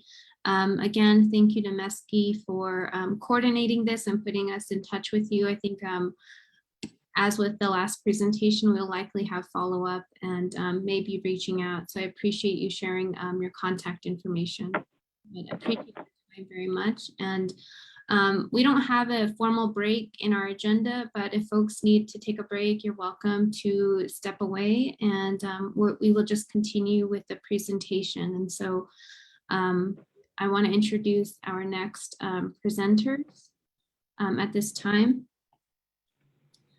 So next we have a presentation by Dr. Emily Wright and Dr. Tara Richards. They are both with the University of Nebraska Omaha, and they've reached out to the department a while back wanting to, I think there's an exciting opportunity here, especially with data collection. And so I want them to provide their introductions, but I think, this is something we've been talking about, how to continue our data collection efforts here in the state. For folks who don't know, the data that we originally collected was between a 5-year period from 2014 to 2019. But I think one of the things that we're looking forward to is how do we continue to have our task force collect data and report that back out to our communities. And so this is an opportunity that somewhat aligns with that goal. But I want to turn it over now to Tara and Emily to present this opportunity, present some of their work. And I think with that, I'll just turn it over to you. Tara, thank you very much for your time today, for being with us.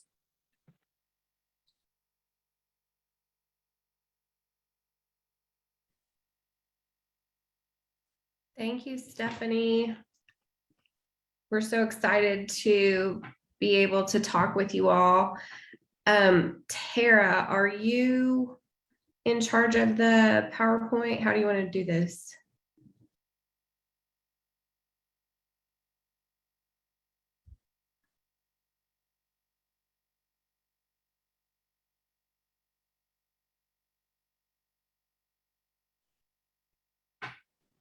I can be. Can you see the PowerPoint? No, okay. Stephanie, you may have to give me the ability to share. Not sure. Tara, you are a co-host. You should be able to share. Okay, it's coming up now. Yeah, okay, wonderful. Okay, well, thank you guys so much for giving us some time in your meeting today. I've had the opportunity to sit in on the whole meeting, and I'm so glad I did, because it's really given me a sense of the group and some important context, I think, for our discussion. And we do want this to be a discussion. Since there's so many of you guys, it might be hard for me to notice raised hands, but Stephanie, if you don't mind monitoring that, please feel free to interrupt us at any time. So as Stephanie said, Dr. Wright and I reached out to the task force through Stephanie and the secretary, I think a couple months ago, to talk about potentially working with you guys on what the National Institute of Justice calls a tribal researcher capacity building grant. So today, Dr. Wright and we want to introduce ourselves a little bit and talk about a study we did in Nebraska and some of the planning we've been doing with Stephanie and the secretary, and really get feedback and insight from this group to determine whether or not this is a collaboration that the task force feels is a good next step for your work. So without, I guess, further ado, just to give you really quick background, I'm Tara Richards, and I'm an associate professor over at the University of Nebraska, Omaha. I'm from Tennessee, so you may hear that Southern twang. And I am not Native, so I do not identify as an Indigenous woman. I think that's super important for me to say up front. But my research expertise is in violence against women and gender-based violence, in particularly system responses to violence against women and children. I have significant experience doing what we call community-based participatory research, which really means working with communities to try to solve problems. So in terms of my work specifically with Native communities, for the last several years, I've been a subject matter expert for Red Wind Consulting in Colorado, which is a tribal training and technical assistance provider. In particular, the work I've been doing with Red Wind is around developing a holistic response to sexual assault at tribal colleges and universities. Funnily enough, I've spent quite a bit of time in the Tohono O'odham Nation, right in Arizona, right outside of Tucson. So that last presentation was really fascinating. And I was recently the principal investigator on another National Institute of Justice funded tribal researcher partnership, specifically investigating the scope of missing and murdered Indigenous persons in the state of Nebraska, with my fantastic colleague and friend, Dr. Wright. And Emily, I will flip the slide and turn it over to you. Thank you, Tara. Hello, everybody. I'm Dr. Emily Wright. I'm an Assistant Vice Chancellor for Research and Creative Activity at the University of Nebraska at Omaha. I'm specifically over social sciences at the university right now, but I'm also a professor in the criminology and criminal justice school at UNO. Tara and I have known each other for several years, been friends, and then I like to say that we stole her from her prior university to come and be colleagues with me. And since then, we've had a lot of fun doing some, what I think is really great work on violence and victimization around the country, but most pertinent to today is some of our work on the Nebraska project on missing and murdered Native American women and children. So that's what we'll be talking about today. I'm also from the South. I'm from Arkansas. So together we say a lot of y'alls. I am an enrolled member of the Cherokee Nation. My family is pretty much all from Arkansas with a little bit of Oklahoma mixed in. My work is also on victimization. I think primarily I look at vulnerabilities and victimization among marginalized populations. So at-risk youth, system-involved folks, things like that. But I focus primarily on family violence, domestic intimate partner violence, child abuse, with a little bit of sexual assault mixed in. I've been working with Tara, like I said, on some Native American victimization and vulnerabilities for a few years, and consulting with Red Wind Consulting over in Colorado. And I'm a member of the U.S. Department of Justice Task Force 904. It's on research on violence against Native American and Alaska Native women. We've had one meeting I've been a part of. I think we're going to get ready for another one in the next couple of months. And I think I'm really excited to be a part of that task force because I get to talk about how the U.S. across the nation can do a better job, I think, of responding to missing Native persons. So thank you again. We're honored to have to be able to share this time and space with you. Thanks, Em. Okay, so we're just going to dive right in. We're going to tell you guys a little bit about the proposed project and then give you a little brief synopsis of what we did in Nebraska. So you can sort of see some concrete examples of how what we're proposing could look in New Mexico and how this, this project could really help take you guys to the next level in terms of data collection and reporting from the task force, being able to, develop publicly available reports, and then also implications for sort of training and technical assistance moving forward. So the proposed project would be funded by the National Institute of Justice. So Emily and I, we had a very successful project in Nebraska. If any of you were on the tribal consultation, the government to government tribal consultation last month, I think it was last month at this point, you've already heard this presentation. Emily and I were invited to speak, and that was so gratifying to talk directly with communities and answer questions. And our NIJ scientist, Tina Crossland, is on, she actually is one of the leaders on the Operation Lady Justice Task Force. So we've been very fortunate to get a lot of good support from folks who are really invested in these issues at the federal level.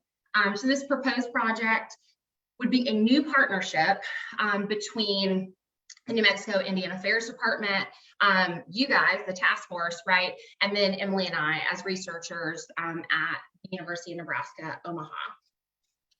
We are proposing to first complete a study on the scope and context of missing and murdered Indigenous persons in the state of New Mexico. And we're proposing really to replicate and extend the methods we used in Nebraska. We propose using this study and this project as a forum to help you guys develop a framework for long-term data collection on this issue, and a platform to be able to report out your data, in a consistent fashion over time, the same way that, the Coalition Against Sexual Assault can provide, reports out to the community and to stakeholders, or, the Domestic Violence Coalition can. And then also help evaluate any training efforts regarding missing and murdered Indigenous persons within law enforcement agencies. Stephanie and the secretary in one of our last conversations shared with us a little bit regarding some plans around law enforcement training. And I think the hope there is to make sure that data is being collected and evaluated to make sure that whatever the goals of the training are, those goals are being achieved. And if not, that there's, that you're able to make changes so that, again, you're actually getting what you want and what you expect out of any new training mechanisms. So just to give you a brief description of what we did in Nebraska, I'll be talking about that over the next couple slides, and then I'll turn it back over to Emily, who will really give you guys a rundown on the specifics of what we could potentially do together in New Mexico.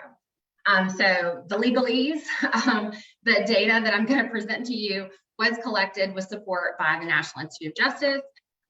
So thank you, NIJ, for the money. And obviously this presentation reflects the findings from the research that Emily and I conducted, not necessarily the views of the National Institute of Justice.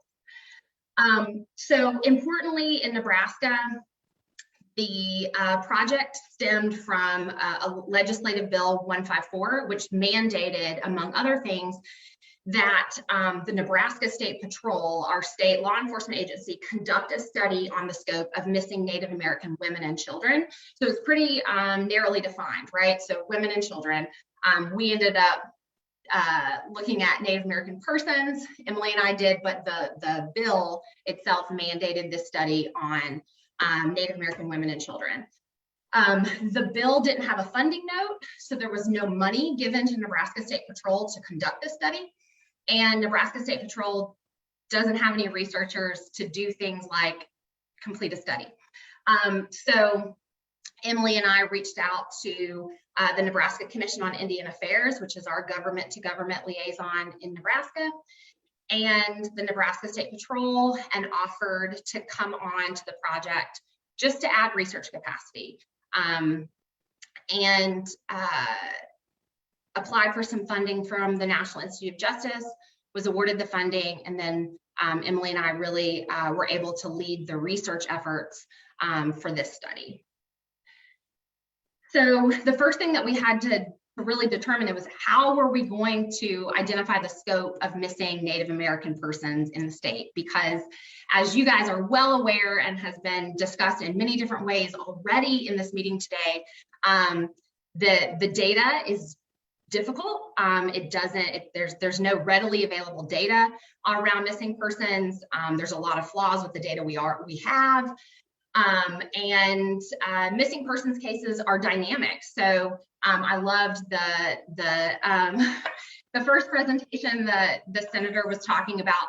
You know, at any given time, there were 27 to 54 missing Native American persons cases, or missing Native women and girls cases, right?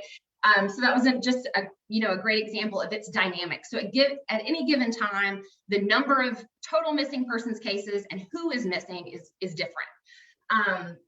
So we really had to decide on a methodology, and then just be very transparent about what that method was and the strengths and limitations of that method. So in service to that, we made all of our data available whenever we submitted the report to the governor. We posted the report and the data that we used on our UNO website to make sure that anybody in the community could see exactly what the data looked like that we analyzed for the report. So we decided to do what we call point in time counts. Basically acknowledging the fact that from day to day, the number and unique individuals that are missing are different. So we chose 4 dates over a 9-month period. They were roughly 3 months apart. But because of COVID and some of the constraints on the folks involved in the project, they were roughly 3 months apart. They're not exactly 3 months apart, but basically what we did was we reviewed our state clearinghouse, which New Mexico has a state clearinghouse, so does Nebraska for missing persons, and then the 2 national clearinghouses. So NamUs, the National Missing and Unidentified Person System data, and then also NCMEC data, the National Center for Missing and Exploited Children. So basically on those dates, we drew down a complete list of the missing persons from Nebraska. So this happened on January 20th, 2020, March 31st, 2020, June 31st, 2020, and October 31st, 2020. And we collected from that missing persons list, those missing persons lists, the first and last name, age at missing, sex, the race of the individual, and the date that they were missing, and then the agency that had reported them. So that way we were able to actually identify the unique people who were missing and their sort of descriptives, right, that were available in the missing persons data, and then track folks over those 4 points in time, those four points in time, excuse me. We also completed listening sessions in 5 tribal communities, and we did a review of all of our law enforcement missing persons policies. So we solicited all of our law enforcement agencies in the state. We basically asked them, do you have a missing persons policy? If you do, can we get a copy, right? So we could see, does every agency have a missing persons policy? And if they do, what do they look like? Are they the same? Do we see any obvious gaps, et cetera? So the first thing that we wanted to share with you guys was just some of the results of the findings from our study. So the first thing that you're seeing here is just the missing persons rate for each of those 4 points in time, and then the rates across racial groups. So This top line is the missing persons rate for the state per 10,000 people. So at time 1, it was 3.3 persons per 10,000, time 2, 2.6, time 3, 3.6, time 4, 3.3. That second line is the rate of Native American missing persons. So you'll see the rate of Native American missing persons in our state is much higher, dramatically higher than the overall rate or the rate for whites and Asian and Pacific Islanders.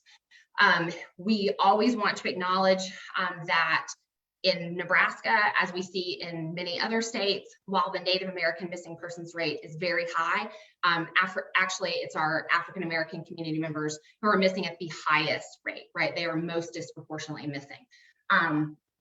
So, in terms of just establishing a rate for the state and then looking at the comparisons across racial groups, we were able to identify that Native Americans are missing at a much higher rate than the state overall, and that rate is pretty stable at any given time, which we didn't, in sort of doing this study, this is one of the things we were trying to determine is, can we study missing persons using this type of methodology, and will we get pretty similar results on any given day?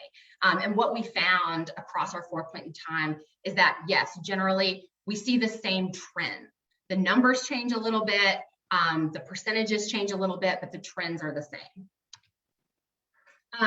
In addition, we found that at any given time, males made up the majority of missing Native American persons at any given time. That was the same for all racial categories, that males made up the majority of missing persons. In Nebraska, overall, Native American missing persons were in their 20s on average, again, at any given time, and that minors age 13 to 18. And in Nebraska, our age of majority is 19. So an 18-year-old is still a minor in Nebraska. So those minors made up the majority of missing persons. When we looked at age and sex together, it was missing Native American boys that made up the majority of Native missing persons, again, at any given time.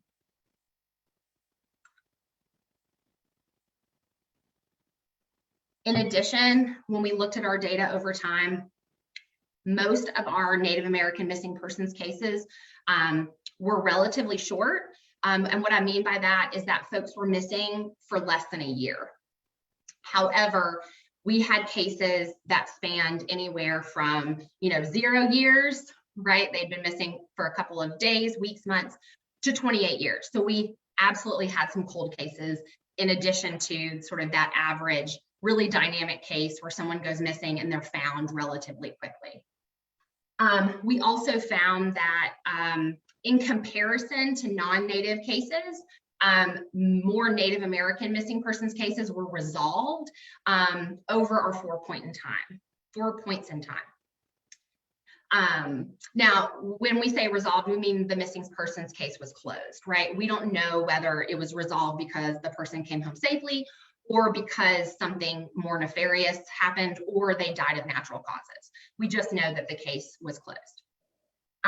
We also found a group of Native American missing persons that were repeatedly missing. Because we knew the unique missing persons, we were able to actually look at them over time and see who went missing more than one time.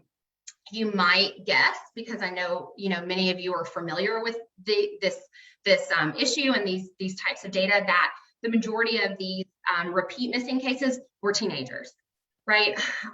Which I think is an important issue that we want to delve into more in Nebraska, and then with if we were to collaborate with you guys in New Mexico. So sort of based on these findings, we went to some of our colleagues in child welfare, and we started to have discussions about what role does system involvement play with missing kids.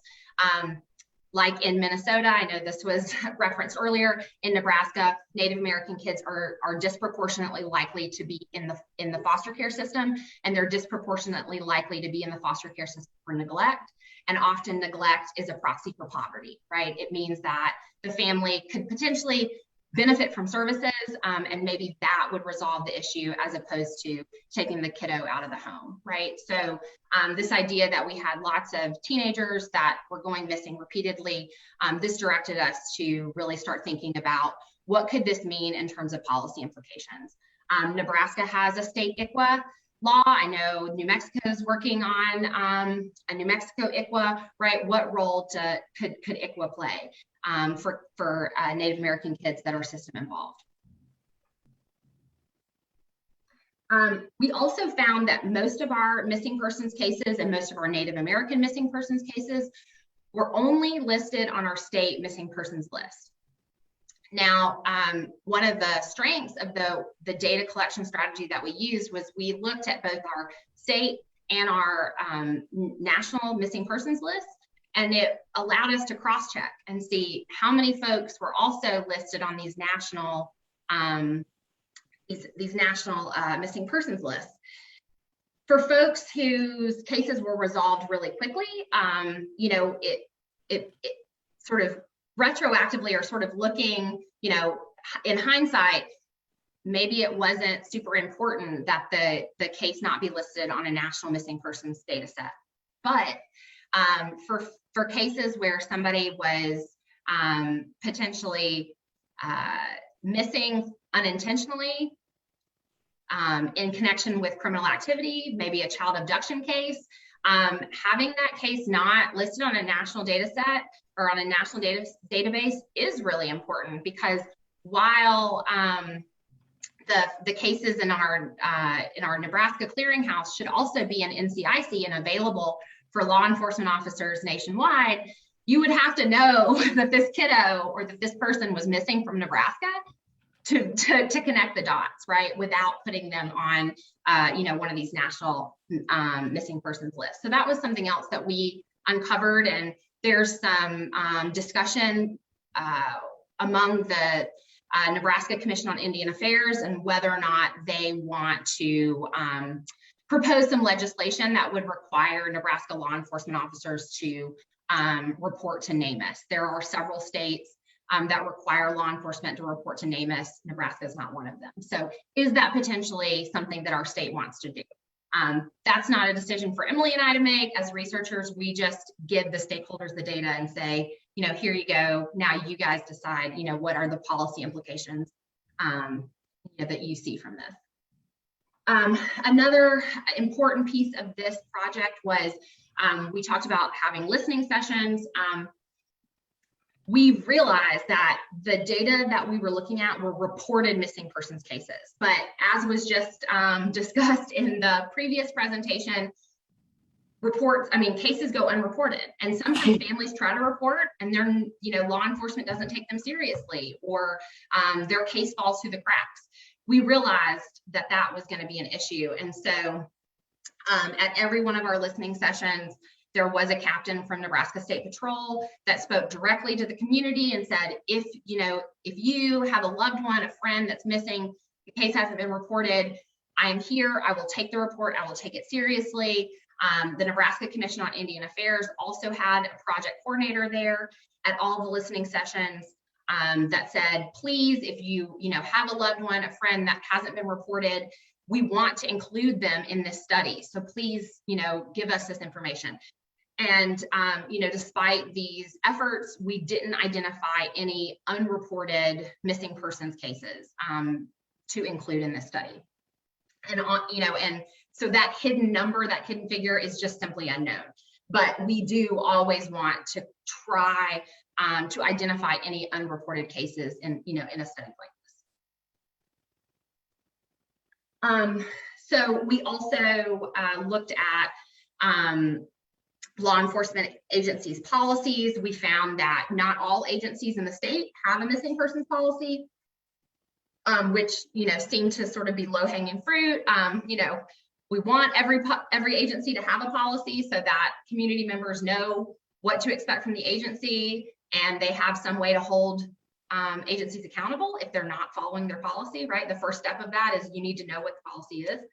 And then there was variation across policies, right? So in terms of whether the policy only applied to juveniles or to juveniles and adults, what the timeline was for taking missing persons incident report, and then what type of demographic information had to be collected. So in some policies, race and or tribal affiliation was included, in other policies it wasn't. So it wasn't clear, it wasn't always clear whether race or tribal affiliation would actually be collected as part of the incident report. And if it was collected, who the information would come from, right? So would it be the officer that was making that determination based on, their whatever, clues that they believed they were seeing from, the family or the reporter, or was it the person making the report that would give the officer that information? Because we know that racial misclassification is a serious issue when it comes to, Native American folks and other Black and Brown community members for that matter. So finally, we also identified a series of sort of barriers to reporting and investigating from community members, which informed the overall study and then will inform us in this new collaboration, in addition to speaking with you guys and reading the report that the task force has already put forth. So, we found that systemic issues, poverty, isolation of Native communities, substance abuse, domestic violence, these were all things that community members perceived might be linked to going missing among their community members. There were lots of questions from community members regarding how to report a missing persons case, who to report it to, when to report it, and then a lot of both perceptions around lack of communication, and then firsthand experiences of lack of communication between different law enforcement agencies, speaking towards those jurisdictional issues that the task force and the other presenters have spoken about. And then probably most importantly for us thinking about how to conceptualize the next project is really perceptions from community members that nothing will be done if they do report, or maybe even something bad will happen, like CPS will get involved with their family, or maybe their loved one is missing, but they also have a warrant out for their arrest, or they also have a substance abuse issue. So maybe it's better just not to report this because I don't want to bring some unintended negative consequence to my family. So really thinking about, for Emily and I, how might advocacy play a role for these families? What other partners might we need to start to identify other than law enforcement, other than sort of system or state actors? Because for many of these families, they're not interested in having those folks involved with their lives or with their families.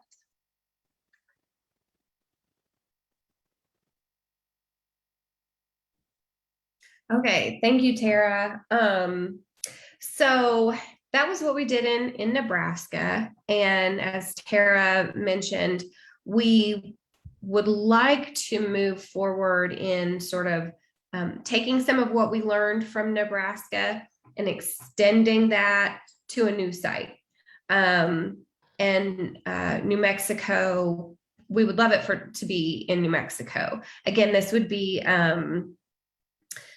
funded, like we said, by the National Institute of Justice, still under one of those tribal researcher partnership grants.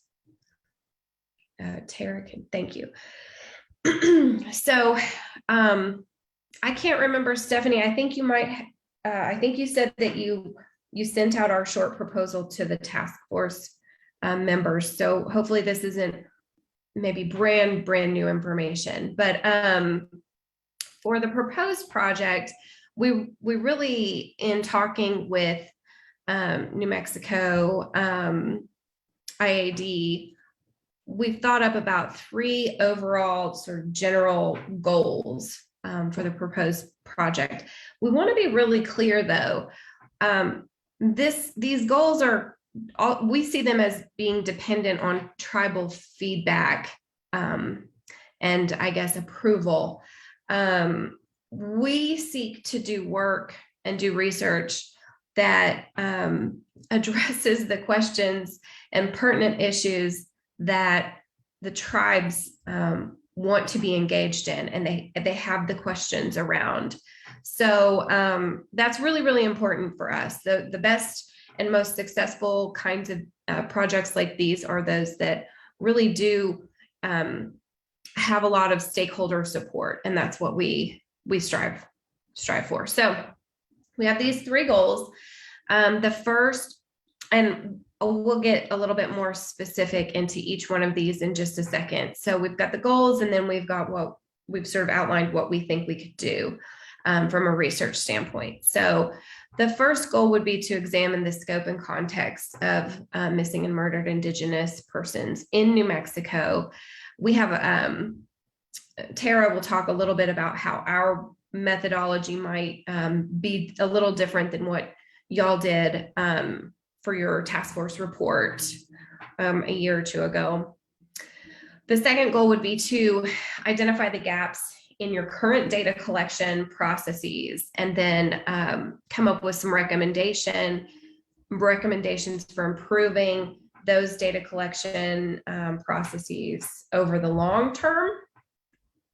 And then the third goal would be, it sounds like there are several, if not all, law enforcement agencies in New Mexico that are engaging in some culturally centered training around the issue of MMIP, and we would love to know to what degree that's been implemented and if those training efforts are helpful and successful.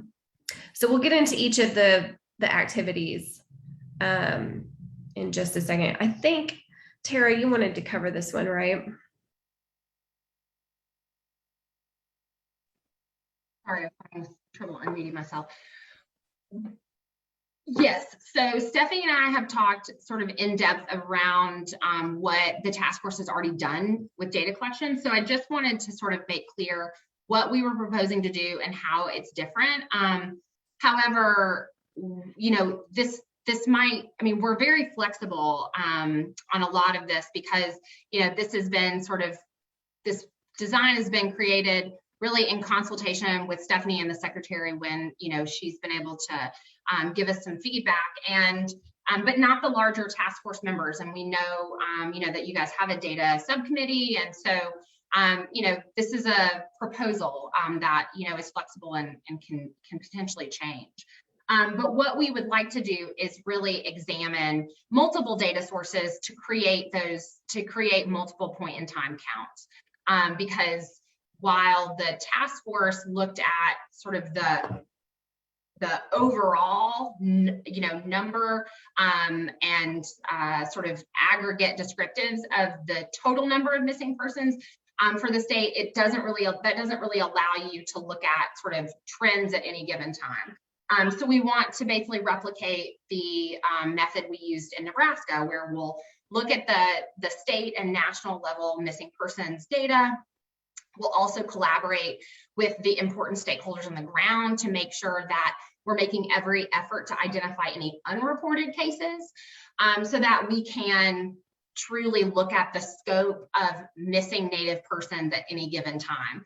Again, we can't do this in a vacuum, right? If we only look at Native missing persons cases, we have no way to ground that in terms of the overall missing persons problem for the state. So we would replicate our methods in Nebraska, where we would do this for all missing persons and really focusing and grounding the experiences of Native missing persons, right? Really focusing on that, but that would allow us to sort of compare to the state overall or to other, you know, racial groups. We'd also, you know, we also really want to look at the context of these cases.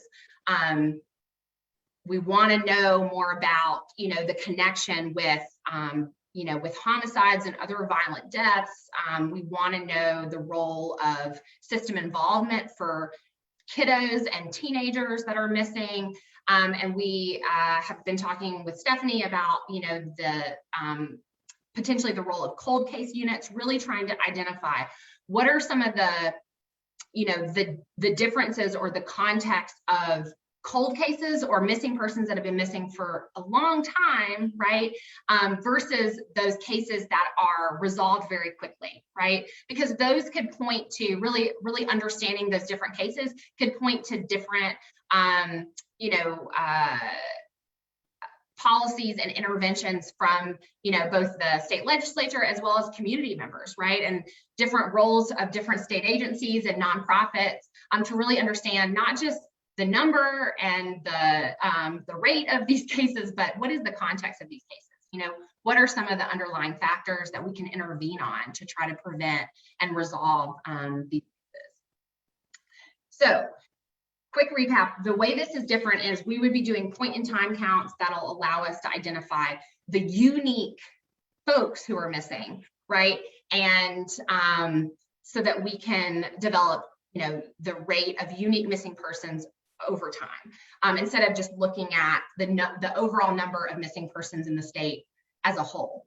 Why is that important? Because cases get resolved, some folks go missing multiple times, and so we're not able to sort of parse out those details if we just look at everybody together. We also want to look at trends. We want to know about race and sex and age and those demographics together, and we want to know about case context, right? Where are folks listed as missing?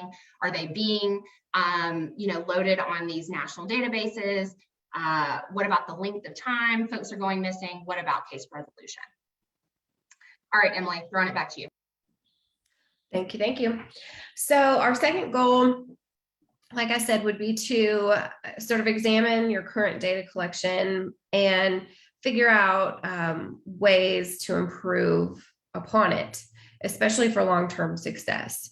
How would we do that? We think that we could probably work with IAD, the task force, in identifying and working with tribal and non-tribal stakeholders, law enforcement officers, maybe folks from the Children, Youth, and Families Department. We've worked a lot with victim service providers in the past where we ask all of these folks questions about their data collection, what they need for improvement, what are the avenues for the future, things like that, right? So we think that getting a sense from them would be helpful. We could learn and recommend new ways or different ways, paths forward, again, sort of in a collaborative way. And then we also think that we could, I think from a system-wide perspective, what's needed for success over the long term, right? What data points need to be collected, and where should they be housed? How would they be supported? Things like that, right? So big picture kind of successes. And the third goal, again, is that training piece. We want to understand of those law enforcement agencies that have started to take on this culturally centered training for missing and murdered Indigenous persons specifically, how well is that being implemented, and how effective is it in terms of improving their responses to these and investigations to these cases. And then I think we can come up with some recommendations for continued improvement or just the sustainability of practices like this. I know we had a question in the chat about, did we come up with best practices or a model based on Nebraska? And the answer was no, not yet. We haven't come up with a best practices model, but that's in part because we need to replicate what we've done so far, but we did put together a list of recommendations for tribal law enforcement, non-tribal law enforcement, and victim service providers in terms of how to improve their responses to these cases. So before we close, we want to emphasize that this is a tribal researcher partnership, and that we take that piece, the partnership, very, very seriously. We are here, we see this as us bringing research capacity and resources, and as we'll listen to the task force, IAD, and other folks, and let them lead us in the directions that they see fit. We're here to collaborate and try to uncover information and answers to the questions that you see as important, and we want to be good partners. We've developed good relationships with the agencies that we have worked with in the past. That's a huge piece of what we do, and we take it very seriously. We think that relationship building is incredibly important. Trust, collaboration, and communication. Those are sort of foundational pieces to the work that Tara and I do. And that's what we would be wanting to provide to you as well as get from you in this sort of partnership. So next slide, sorry. So I think that, you know, number one, this is just a sort of a first step. We wanted to give you an idea of who we are, what we've done in the past, what we think we can do with New Mexico, if you're interested, and then go from there. This would definitely, we wouldn't see this as being our first and only stop and chance to talk. So we just wanted to briefly state that we're wrapping up the final report from our Nebraska project. And then when that's done, we anticipate that another call for research proposals will be coming out sometime later in the winter or early spring, to which we would submit a proposal. And we'd love it to be with New Mexico, if that's something that y'all are interested in. What would that mean for you? We would need some letters of support for the project. And we would love to also get support from the tribes or tribal leaderships, but we would follow the recommendations that y'all would give us. And I think that's about it. We're happy to take questions. We probably went over time. We usually do. So Stephanie, just tell us what you need from us. No, thank you very much, Emily and Tara. And I just want to echo that last point you made, Emily, that the tribal, bringing in tribal leadership, informing tribal leadership, presenting this to tribal leadership would all be efforts of the state. And so that's not something that Emily or Tara would lead. That would be something that our task force would lead, you know, and perhaps through the department as well. And so I think it's important to hear from our task force members at this time about, you know, if you have any thoughts about this initial proposal. The short proposal was emailed out about 2.5 weeks ago. So that should be in your inbox if you want to take a look at the short proposal. I think once we can all come to an agreement on what that next step should be, Tara and Emily will then do a larger proposal. And at some point, I think if this is something that the task force supports and would like to continue moving forward on, we would then have to determine when to present this to tribal leadership so that they're included and informed throughout the process. So I just wanted to give a little bit more information on that piece. But are there any questions at this point from our task force members or any members of the public?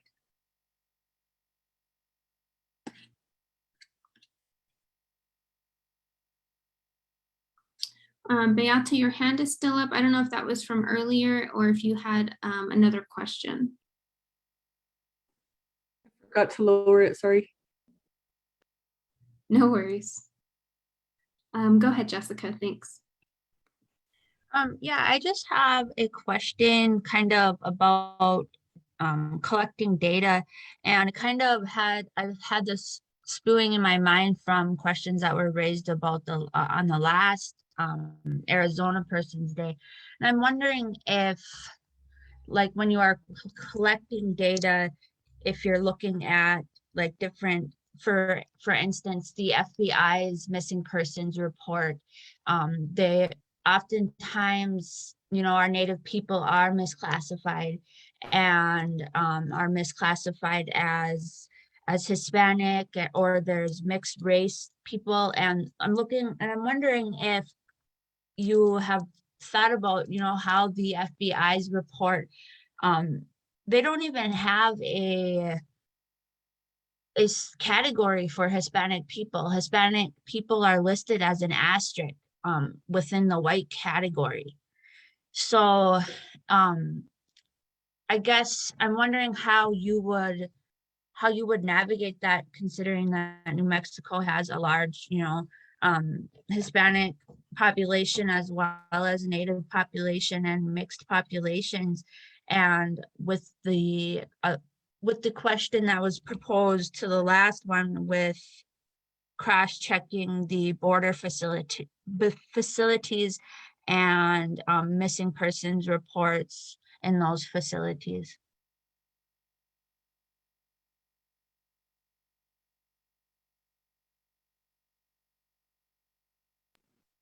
All right, Emily, I'll take it, and then you can jump in if I miss anything. So the data, so the method that we used was we used the state clearinghouse, and then NamUs and NCMEC. So those are the three missing person data sets that we examined. So those data sets use the UCR racial categories, right? So as you know, which is the Uniform Crime Report, which is the federal reporting requirements. And in some cases, folks were listed as white, Hispanic. Because we used multiple databases, in some cases, folks are listed on more than one database, and we're able to sort of cross-check different information. Some information is more or less complete across different data sets. So it's, for example, on NamUs, you have the opportunity to have family input into that report, as opposed to just, you know, potentially the law enforcement officer or the person taking the incident report. But you're exactly right. There's Hispanic is a ethnicity listed, not a racial category in these data sets. So you're really at the mercy of the person making the report. In our data, anywhere from 6 to 10% of missing persons were listed as unknown race. So across the 4 points in time, it differed between 6 and 10%. So we know that just by way of knowing that we had some missing race data, right? There were folks that were not correctly categorized, right? They were not categorized as any race. So that alone tells us there's some misclassification, and that doesn't even scratch the surface of folks who race was reported, but reported incorrectly. What we can do, because for these data, it's identified, right? So these are publicly available data. So you have the list of people, is that, we can be really active, especially with community stakeholders, right? So especially with, for example, Native missing persons, or if there's Hispanic representation with the task force, to actually actively seek out correct classification for people. So, I mean, we can do, right? Like that can be part of the strategy as, you know, with the data subcommittee or with community outreach from, you know, if there's a community outreach subcommittee, to make sure that folks that are on the missing persons list that are reported in these data are correctly classified. I mean, I think that's just, you know, off the top of my head, one way we can try to correct for that.